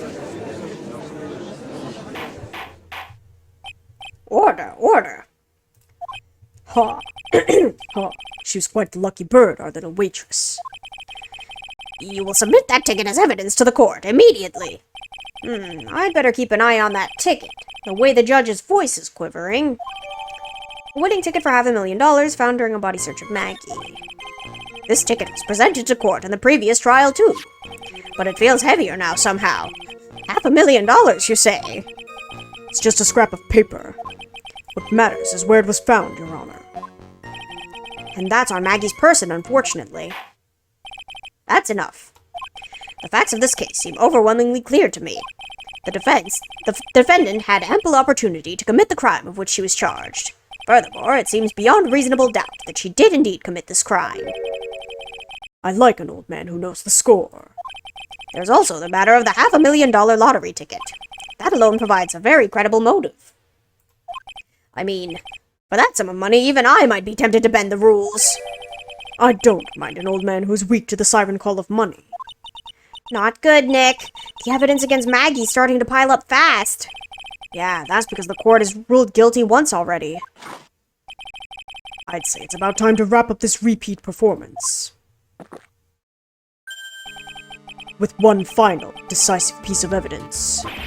He's got more evidence against Maggey? This is the apron the delightful Miss Bird was wearing at the time. Wow, that's not the cleanest apron I've ever seen. That stain looks like...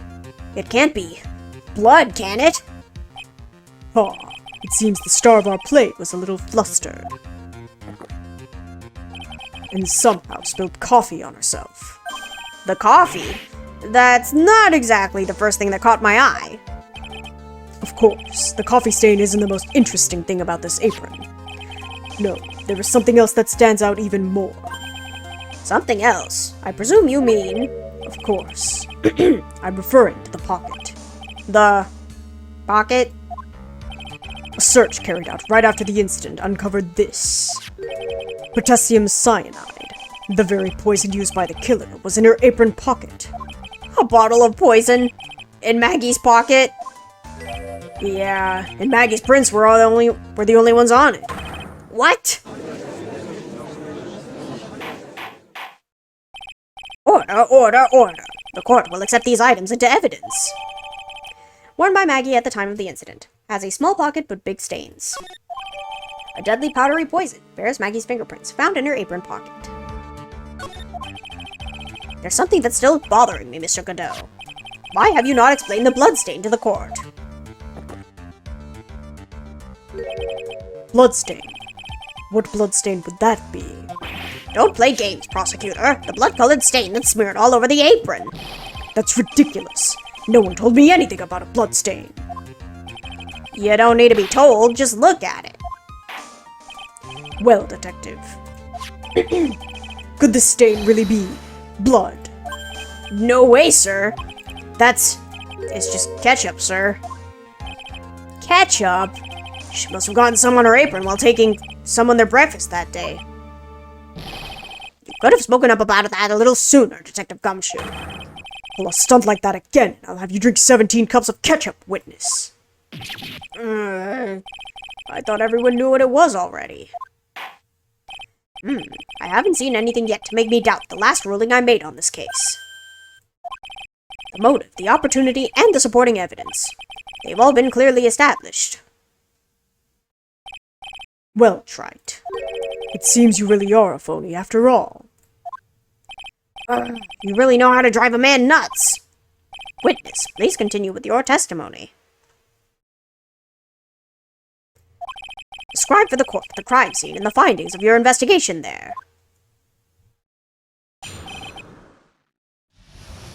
The investigation.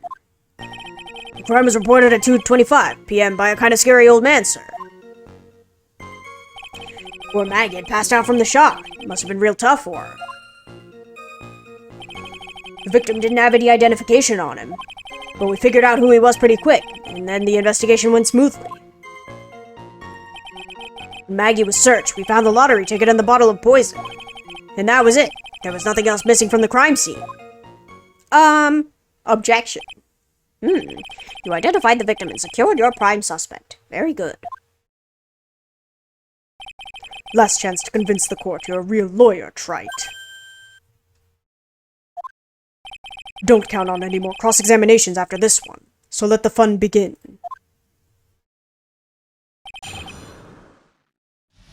CD!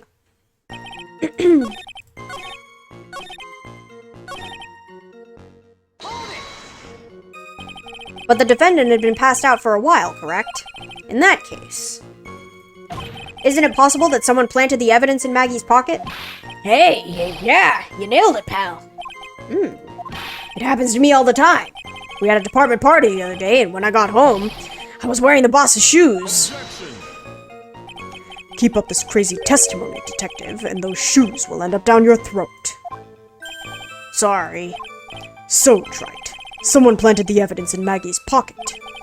That's a pretty bold statement. Care to back it up with some evidence? Well, I'd love to if I had any. It appears you have no evidence to support your theory, Mr. Wright. Continue with your testimony, witness.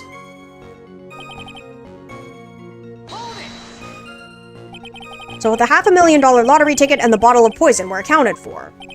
Yeah. Interesting. Is it true that those two items are... It's true that those two items are accounted for. But wasn't there another lottery ticket that was stolen that day? Oh yeah. The one the restaurant owner took. He won a whole $1 with it. What a lucky guy, huh? And they're just going to let him get away with it? It was just $1, detective. I guess no one cares when it's that little, except for Gumshoe. If I don't find a hole in this testimony, the judge is going to hand down a verdict. Gumshoe isn't giving us anything to work with. Hi, Godspeeds, welcome. We can't find any contradictions if he doesn't give us something. Yeah, that's true. But Maggey and Gumshoe are like Dumb and Dumber. Our only hope is that they were so dumb they missed something obvious. Come on, Gumshoe, be the dumbest you've ever been! Okay. There was nothing else missing from the crime scene. But the CD! This thing. But I don't know if that doesn't prove that there was a CD. It's scum saving time.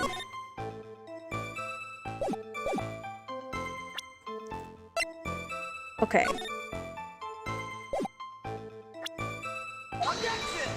Nope. Okay.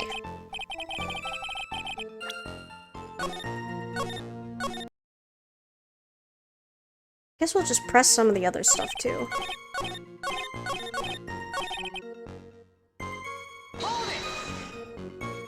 Scary old man, Detective Gumshoe.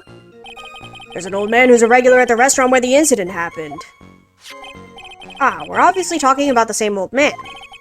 Officers were dispatched right after the report came in, but the old guy still made a fuss. What took you so long? Then he hurled abuse at them and seeds. Seeds. Ha! It was nothing. I got each one with my teeth. I guess not even the mighty Godot can avoid being attacked by that guy. The old man was the only other customer in the place at the time. He took his time finding a payphone apparently, so he was late reporting the crime.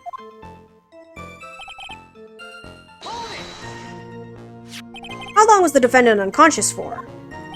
The officers got to the crime scene around 2:40. Maggey was still out cold in the kitchen at the time. It took another 10 minutes or so before she came to. I would have liked to have been on the scene myself. I bet you would have liked to have carried out the search, too. I would have loved to see Maggey asleep like that. All pretty and peaceful. You're a professional detective, Gumshoe, not a professional bird watcher. Save the romantics for your own time, detective. All we need to know about this is about the investigation. Oops, guess I'm pretty red right now, aren't I? You didn't have any. Are you saying that it was stolen then? No, I don't think so. The victim didn't have a driver's license or even a credit card on him, pal. All he had was 58 cents in his wallet. 58 cents? Yeah, I can't believe I found someone with less in their wallet than me, pal. The victim sounds like he was a thoroughly miserable young man. Or some kind of outlaw. Why not give him a bit of an edge? I think I'm onto something here. He had no ID. Okay. Wait a sec. Huh? Did I say something dumb again? Let me paraphrase what you just testified to this court. The victim didn't have any form of ID on him. That's basically what you said, yes? Yeah, basically. In that case, how were you able to identify the victim so quickly? Oh, that. He's so let down, he's got the whole sagging shoulders and puppy eyes thing going. There was a prescription bag on the victim's table along with a lottery ticket. It seems Mr. Glenn Elk visited the doctor before he went to Tribulations. We got the victim's name from the medical records of the doc who prescribed the meds. That's a reliable enough source for the court. What should I do? Should I leave it alone or ask to hear more? A prescription bag. So what sort of medicine was in the bag? Well, actually, the bag we found was empty. Huh? Yeah, completely empty. It was completely empty. Interesting. Huh.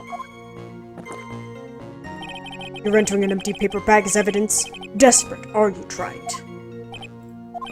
Now, what happened with the investigation after that, detective? Okay.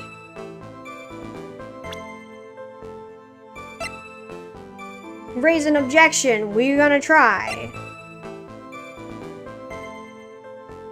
If he got it before going to Trey Beyond, where is the meds? I don't know if this is gonna work, but we're gonna try. Ah!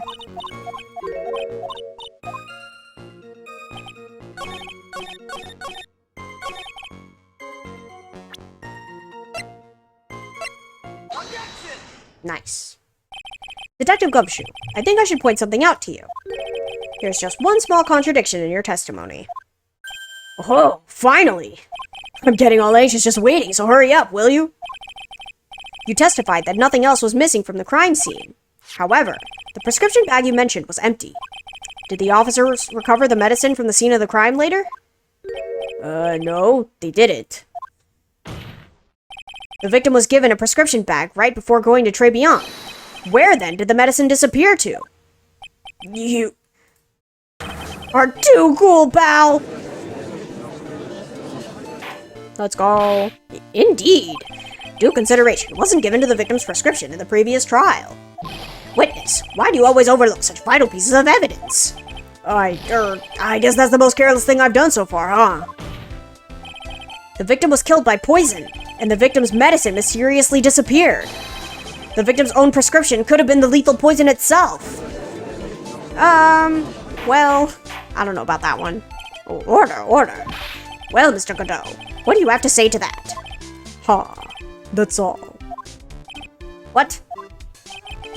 Read for the court the name of the clinic on the prescription bag, if you will. What's the clinic's name got to do with anything? New Ear Otolaryngological Clinic. Otolaryngological?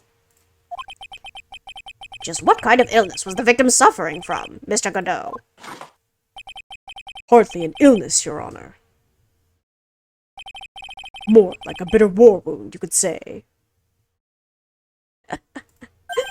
I don't know how to say words. What are these long words? A war wound.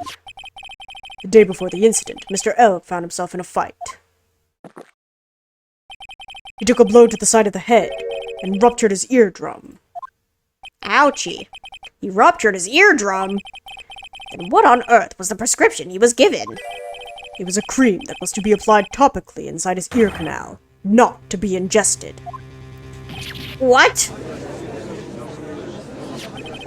It's mentioned in the autopsy report if you read the fine print. They found traces of the medication in the victim's left ear. Yes, here it is. In very, very fine print. Not the fine print. It seems Mr. L correctly applied some of the medication while he was at Tribulations. Therefore, it would be absurd to believe that he would have eaten his medication. Urgh. It seems that the medication is irrelevant to the case after all. No.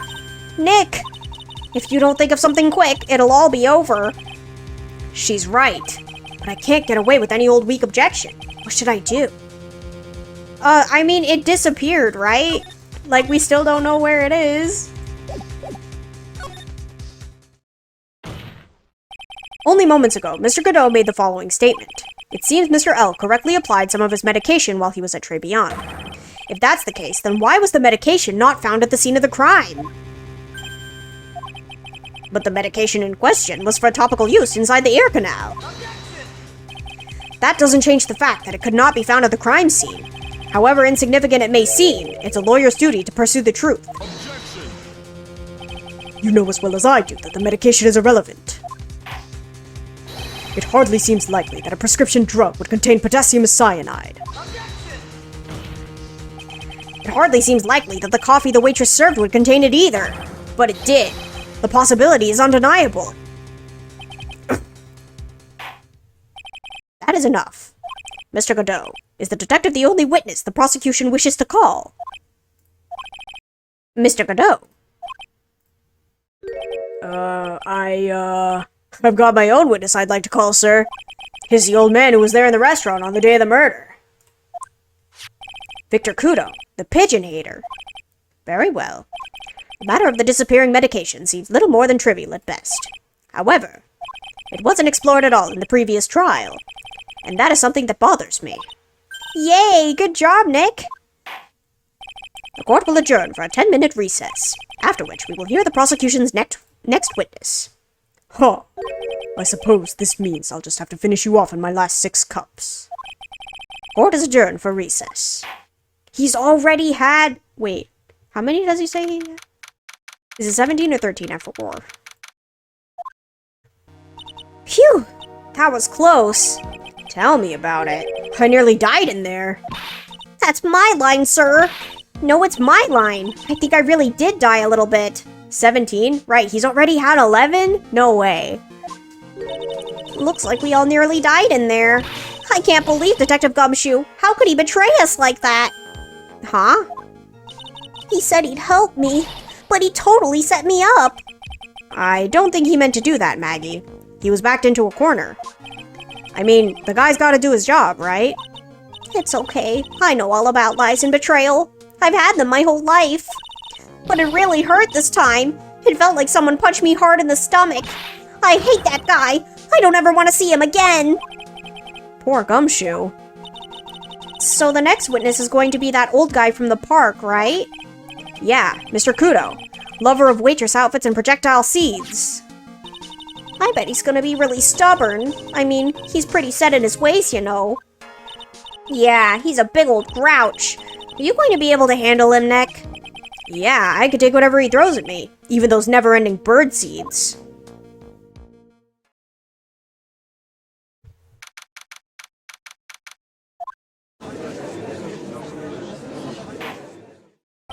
Court will now reconvene for the trial of Maggey Bird. Mr. Kudo, your next witness, please. The prosecution calls the lucky old-timer who caught the show over a cup of coffee. Will the witness please take the stand?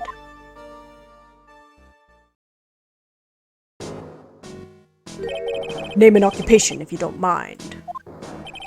The name is Victor Kudo, born and bred in the land of the rising sun. Honor and duty are what make me. Mind you, I can be quite emotional at times, too. We don't need to hear about that, Mr. Kudo. Just tell the court your occupation. My occupation? Listen, young'un. How much do you think there is for kimono...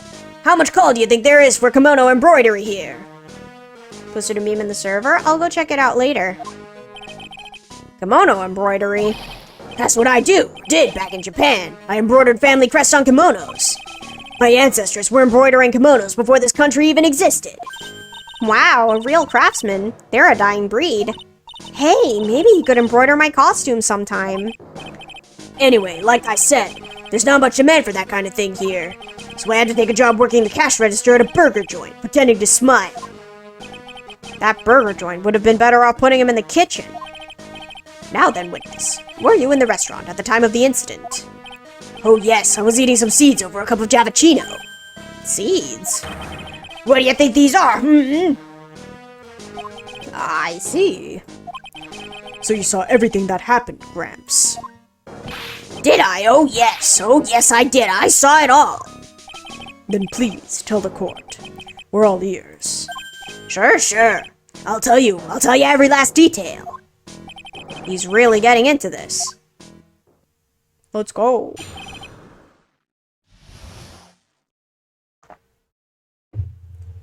What I witnessed. The young man was reading the sports paper. The servant girl brought him a Javachino, but she put something in it. That man took one sip of it and looked like he was in terrible pain and then collapsed. That's the servant girl right there in the defendant's chair. I remember her well. Oh, do you now? Yes, hydrate. Mr. Kudo, she is not a servant girl. Please refer to her as a waitress. You're as bad as the rest of them. All these newfangled words. What's wrong with the old-fashioned ones? Newfangled? All this talk of radios and glasses, it's wireless and spectacles, I tell you. Excuse me? Listen to me, everyone. Don't forget the old values. Don't let the good old days slip away. Well, I think it's time to begin the cross-examination, Mr. Wright. Yes, Your Honor. Let's go.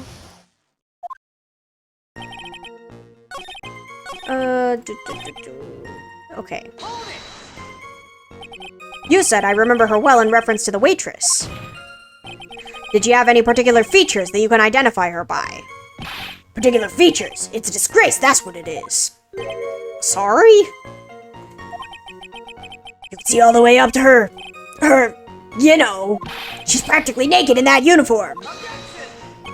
So the particular feature you recognize about the waitress is her outfit? But anyone could wear such a uniform, even me. Yas, Phoenix.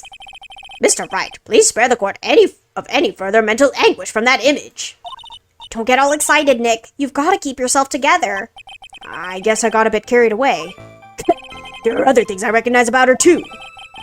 He seems pretty sure of himself. What should I do? Oh, we press harder. Sure, you saw a waitress take the coffee over to the victim. But what matters is whether the waitress was Maggey Bird or not. Right. Mr. Kudo, take these other features that you recognize about the defendant. I would ask you to add them to your testimony. Sure. There was a ribbon in her hair and her apron straps were loose. You do seem to remember several details about her appearance. But what about the most crucial detail of all? Her face. As if I wouldn't remember that. The witness noticed the straps of the accused's apron. He's unlikely to make a mistake about her face. That's right. I can even tell you the color of the ribbon in her hair. It was red. So you see, there was nothing wrong with the witness's eyesight. There's no doubt he remembers the waitresses pretty well. What should I do? I get the feeling there's something more to this somehow. Ask about the straps, I guess. Mr. Kudo, you seem especially interested in straps. Why is that? What? The ribbon in her hair, the straps on her apron. What's the fascination? Fascination? Objection! Ooh, we're exposing him. People have all kinds of fetishes, Wright. We don't need to embarrass the witness. Listen, you young upstarts. I haven't got some sick strap fetish. Is there any relevance to the witness's unusual love of straps, Mr. Wright? I was just curious as to why he was so fixated on the waitress's straps. I said I haven't got a strap fetish. How many times do I have to repeat myself? Very well. Continue with your testimony, Mr. Kudo, and make it strapless. Okay. We press the other one just in case.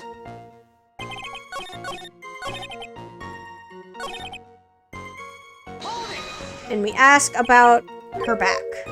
Objection!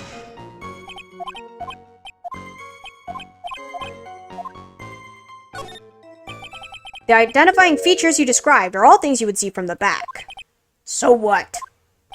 Is it possible that you never saw the waitress from the front at all? Objection! Huh. He's got you there, Gramps. People normally talk about facial features when they're asked to describe someone. But this witness's testimony is nothing but straps and ribbons. This is harassment. I tell you, I'm not obsessed with straps or ribbons. I'm just telling you what I saw. Mr. Kudo, the court requests that you add details about any identifying features. Features you observed from the front, that is, to your testimony. Sure. This old man's testimony is getting longer and longer. And if I can't find a hole in it soon, it'll get even longer, I bet. There wasn't anything that caught my interest about her when I saw her from the front. Oh, really? How interesting. Not even her nasty old apron?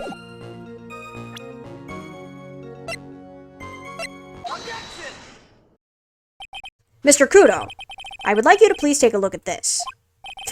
Everything would suit filth like you just perfectly. Objection, indeed. Actually, it reminds me of what my grandson looks like after he's done eating. Have you ever seen this before? Of course I haven't. Do you think I'd forget something as dirty as that? Well, you half-witted clot. What? What is it? Ever since I said you half-witted clot, there's been an eerie silence in here. Mr. Kudo, this apron. Is the apron worn by the defendant on the day of the poisoning? Uh? And as you just said yourself, you wouldn't forget something like this. Which means, if you had really seen this apron before... Yes, you know what I'm getting at. You couldn't have possibly seen the waitress from the front. Oops. My guy. Witness. You can't just oops your way out of this. Well. Looks like we finally have a genuine trial on our hands. Let's go! Listen, Wright. Here are the facts. On the day of the incident, there was only one waitress in the restaurant. That being the defendant, Miss Maggey Bird. Exactly. And when that one waitress put the poison into the coffee cup, this old guy was watching. I hope you understand the gravity of the situation, Mr. Kudo. The fate of the defendant may rest on what you say you remember seeing. Just tell the court exactly what you saw, Gramps. You can rely on me, Captain. My noggin's in perfect working order. I can't remember a single occasion when I forgot what burger a customer wanted. He can't remember. Probably more like he messed up so many times he's blocking it out. Very well. Let's test just how good your memory and attention to detail is, Mr. Kudo. Tell us what you remember about the victim. About the victim. He was another of those pesky young types wearing a broken pair of spectacles.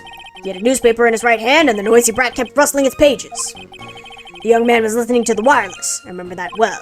Then the servant girl in question brought over the Javachino. The little fidget picked up the cup with his free hand and took a sip.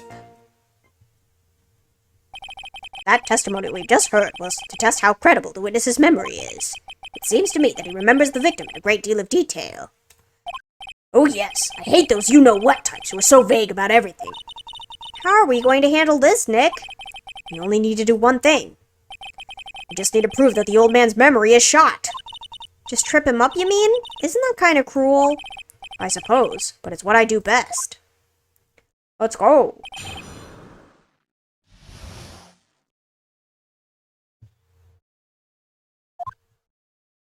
Okay. Spectacles. Dark glasses to you. One of the lenses was green, but the other was broken. Newfangled rubbish. That's why I remember him so well. He did have some kind of lens over his left eye, but I wouldn't have called it a pair of glasses. He seems to have been wearing some rather modern-looking shades. Perhaps I should take to wearing some and rival Mr. Godot's sharp appearance. We better come up with something sharp and quick. I guess I'll wait and see if I should challenge him about the spectacles.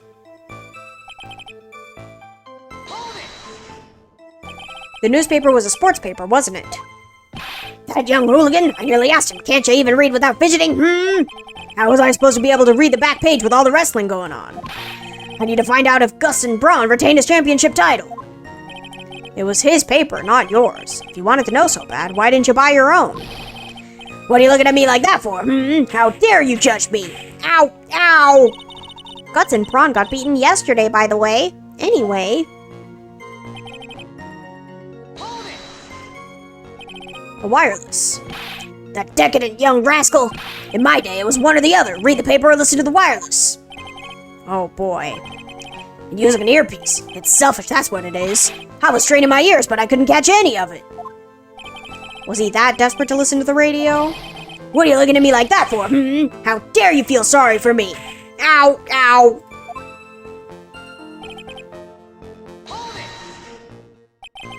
You mean the waitress, who you only saw from behind, right? You're one of those, are you? You never let anything go, is that right? Maybe. What does it matter if I saw her from the front or behind? My eyes don't lie. Ow! Ow! I better not push it until I've got some hard evidence. His free hand. Yes. Which hand was that? Weren't you listening before, cloth ears? I said he was rustling the newspaper with his right hand, didn't I? If his free hand wasn't his right hand, then which hand was it, you moron? Ow! Ow! Ha. Perhaps the great Mr. Trite has 3 hands. Yeesh, I was only asking. No need to gang up on me and treat me like a freak. The whole point of this cross-examination is to establish just one thing. That this old guy's memory has more holes than a slice of Swiss. I guess we just need to find a contradiction in his testimony somewhere, huh? Anything will do, even the smallest detail. We just need one mistake and he's ours. Oh boy. Okay. Let's take a look.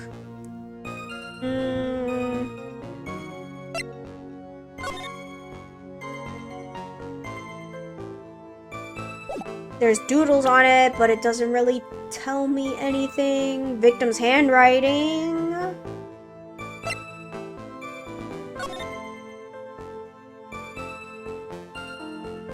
That looks like he was grabbing it with his right hand, probably.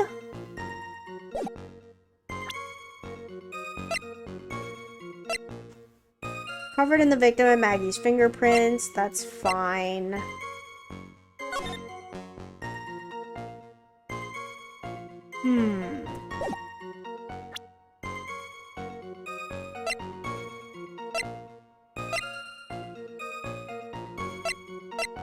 So it probably has to be this?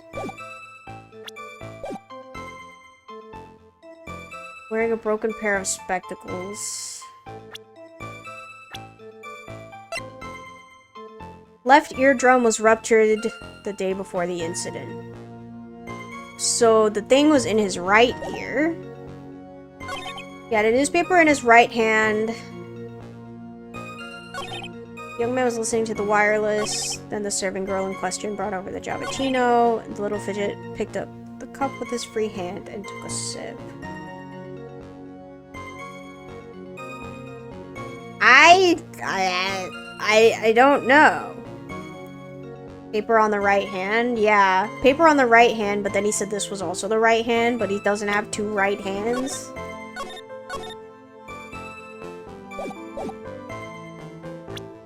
Guess is it just this photo?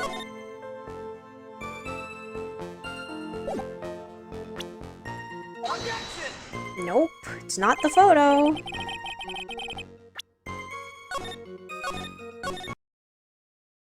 Do I have to present it where it says right hand? The cup? It does have fingerprints on it, but it doesn't say from which hand. We could try. Ah, I see. Mr. Kudo, do you remember what you were told at the start of this testimony? That this was a way of testing the credibility of your memory. I know. There's nothing wrong with my memory, I tell you. Nothing.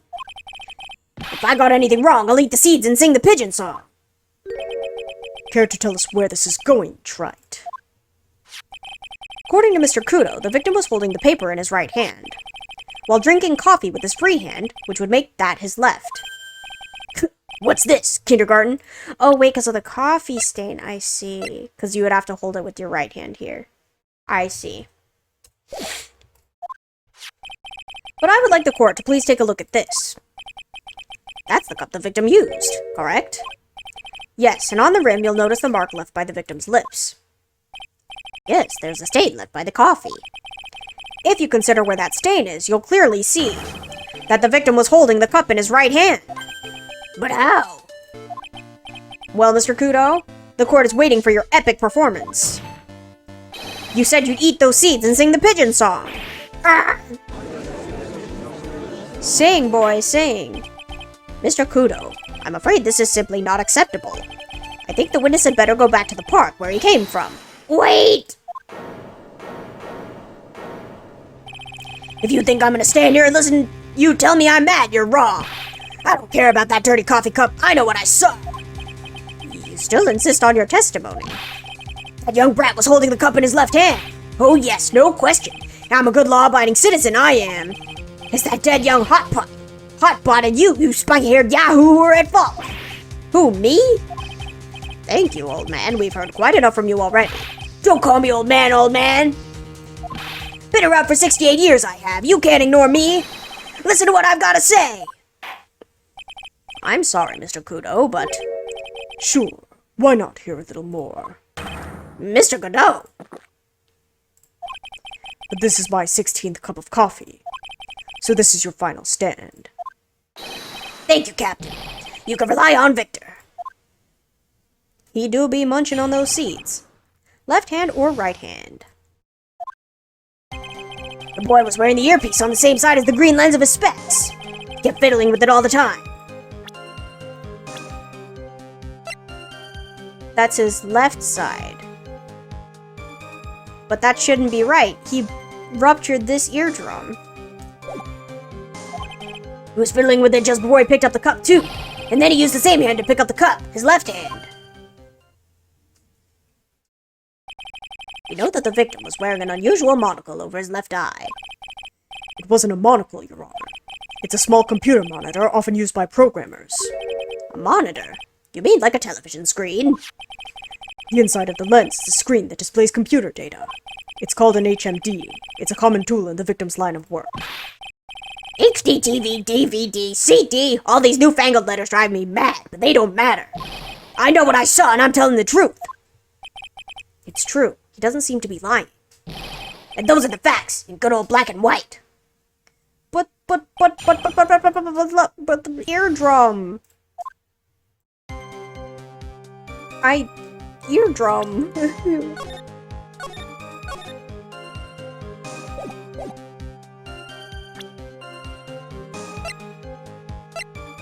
The bag is empty. I guess it's just this. Left eardrum was ruptured. Yeah. I'm not sure what the relevance of this is, but... Mr. Kudo, there is something very strange about your observations of the victim. Objection! What? You say he was wearing the earpiece on the same side as the HMD. No question. You can lock me up if I'm wrong. It was his left ear without a doubt. I could only see that side of his head from where I was sitting. I don't think so. What did you say? You're no doubt unaware of this fact, Mr. Kudo, but the victim couldn't hear with his left ear. His eardrum was ruptured. Traces of medication for his condition were found in his ear canal. That's right. It's impossible that the victim was wearing his earpiece in his left ear, because he couldn't even hear in that ear. Is that true, Captain? It is. Pigeon! Pretty pigeon! Order, order, order. This witness's testimony is completely unreliable. He only saw the waitress from behind, and he claims the victim was wearing an earpiece when we know his eardrum was ruptured. Well, Mr. Godot? A single drop of milk is all it takes to destroy the pure black magic in the cup. This old man is my drop of milk. Captain, are you calling me a drip? This is the victim's coffee cup in which the potassium cyanide was found. The mark on the rim clearly shows that the victim picked it up with his right hand. I'll never back down. I know I'm right. This lad drank his Javachino with his left hand. Let me put you out of your misery. Clearly, the victim used both hands. He took a sip with the cup held in his right hand and then switched to his left. Why? That is what the old man saw. Impossible. The witness had already testified on numerous occasions that the victim died immediately after taking just one sip of the coffee. Which hand the victim used to pick up his cup is irrelevant, Your Honor. The facts still stand. With one hand or another, Mr. L drank the poisoned coffee. Like this. Sadly, Mr. Godot, that doesn't wash. The point of this testimony was to establish whether the witness's memory is credible. And the results are clear. The testimony given by this witness is useless.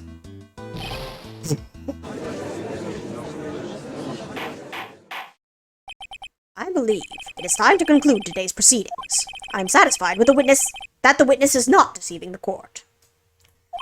But to be frank, his testimony is a farce. Did you have to be so frank? Take that, you papa's old fogey! I'm sorry, Mr. Kudo. You can't reach me from there. That is tragic. I'm ordering the defense and prosecution to investigate the case further. That is all for now. This court is adjourned.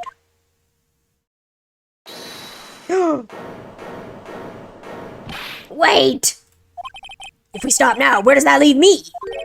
Leave you, Mr. Kudo. Thanks to that blue-suited young upstart up there. I'm just a bumbling old man who can't even dot his T's or cross his I's now. How is your bad memory my fault?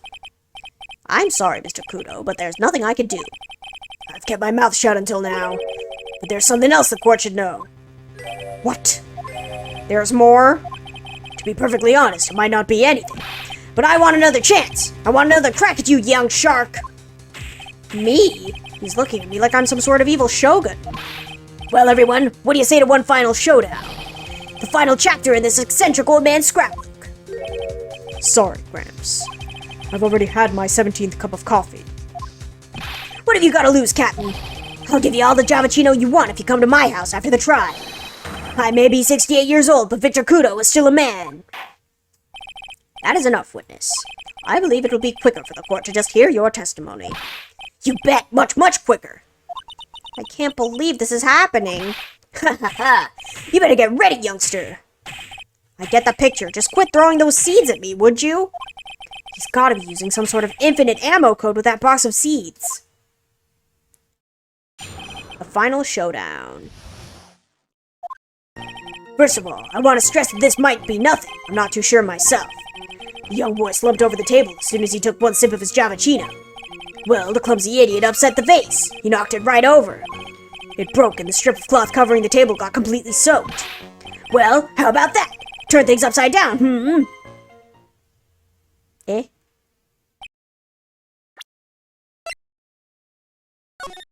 Eh? Sir? Sir? Is that all? Yes, that's all. I remember it perfectly. Eh, you're doubting me again? You're doubting a poor, defenseless old man? No, we are not doubting you, Mr. Kudo. Don't you get the feeling there's a question hanging on everyone's lips, Nick? Yeah. So what, probably? That's all I could think of, and I have to cross-examine this guy. You're a bird brain. That's why you all... That's why that's all you could think of. Very well. Mr. Wright, your final cross-examination, please.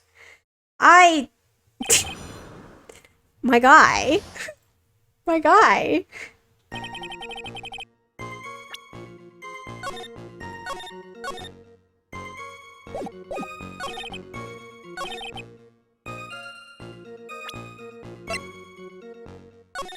Yep, okay.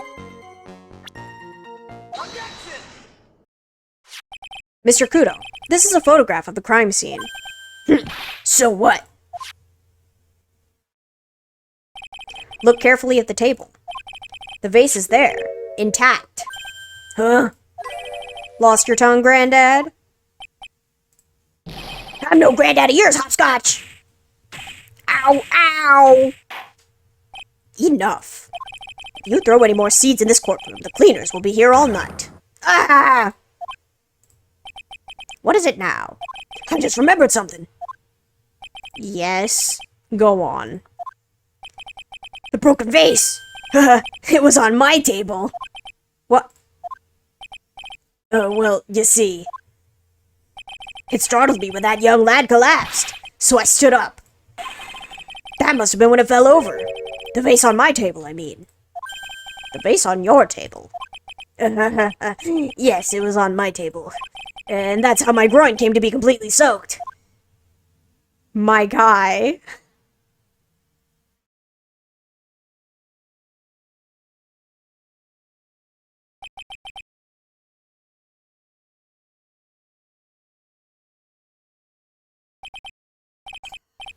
Thank you, Mr. Kudo. You've certainly earned your kudos for today. I'd like to ask a question now. Have I been any use at all? Perhaps that's something you should reflect on yourself, Mr. Kudo. Wait a minute. If that's the case, there's more. I've got more to say. Oh, yes. I remember something else. Bailiff, escort the witness out of the courtroom. Wait, listen to me! My guy. Well, you seem to have been considerably sidetracked. And I am still not in a position to deliver a verdict. The defendant has not been positively identified as the waitress in question. Additionally, there are two disparities in the testimony we have heard thus far. The mark on the coffee cup that the victim supposedly drank from with his left hand. And the earpiece which was inserted into his left ear, out of which he couldn't hear. Wow, Nick, you did it. I therefore require both the defense and the prosecution to further investigate the facts. Yes, Your Honor. There's one more thing before I call today's session to an end. One more thing, Your Honor? The witness we just heard from. He is most insistent that his testimony should be of use, so he summarized it accordingly into the statement. Okay. You may each have a copy of it if you wish. Whatever. The prosecution doesn't need props like that. Godot's really mad, huh? Yeah, I would be too. Very well. Here you are then, Mr. Wright. There are 3 copies, my own, yours, and Mr. Godot's. Yes, Your Honor. When the incident occurred, I broke the vase on my seat. I'm sorry. I'm sorry. This isn't a piece of testimony. More like a 5-year-old's apology. What the heck are we supposed to do with 3 copies? That is all. The court is adjourned. Let's go!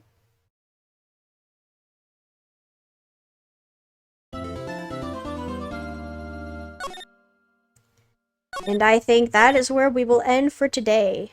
My voice hurty. Thank you guys so much for coming, though. That was fun. Hopefully I'll see you guys next time. Bye-bye!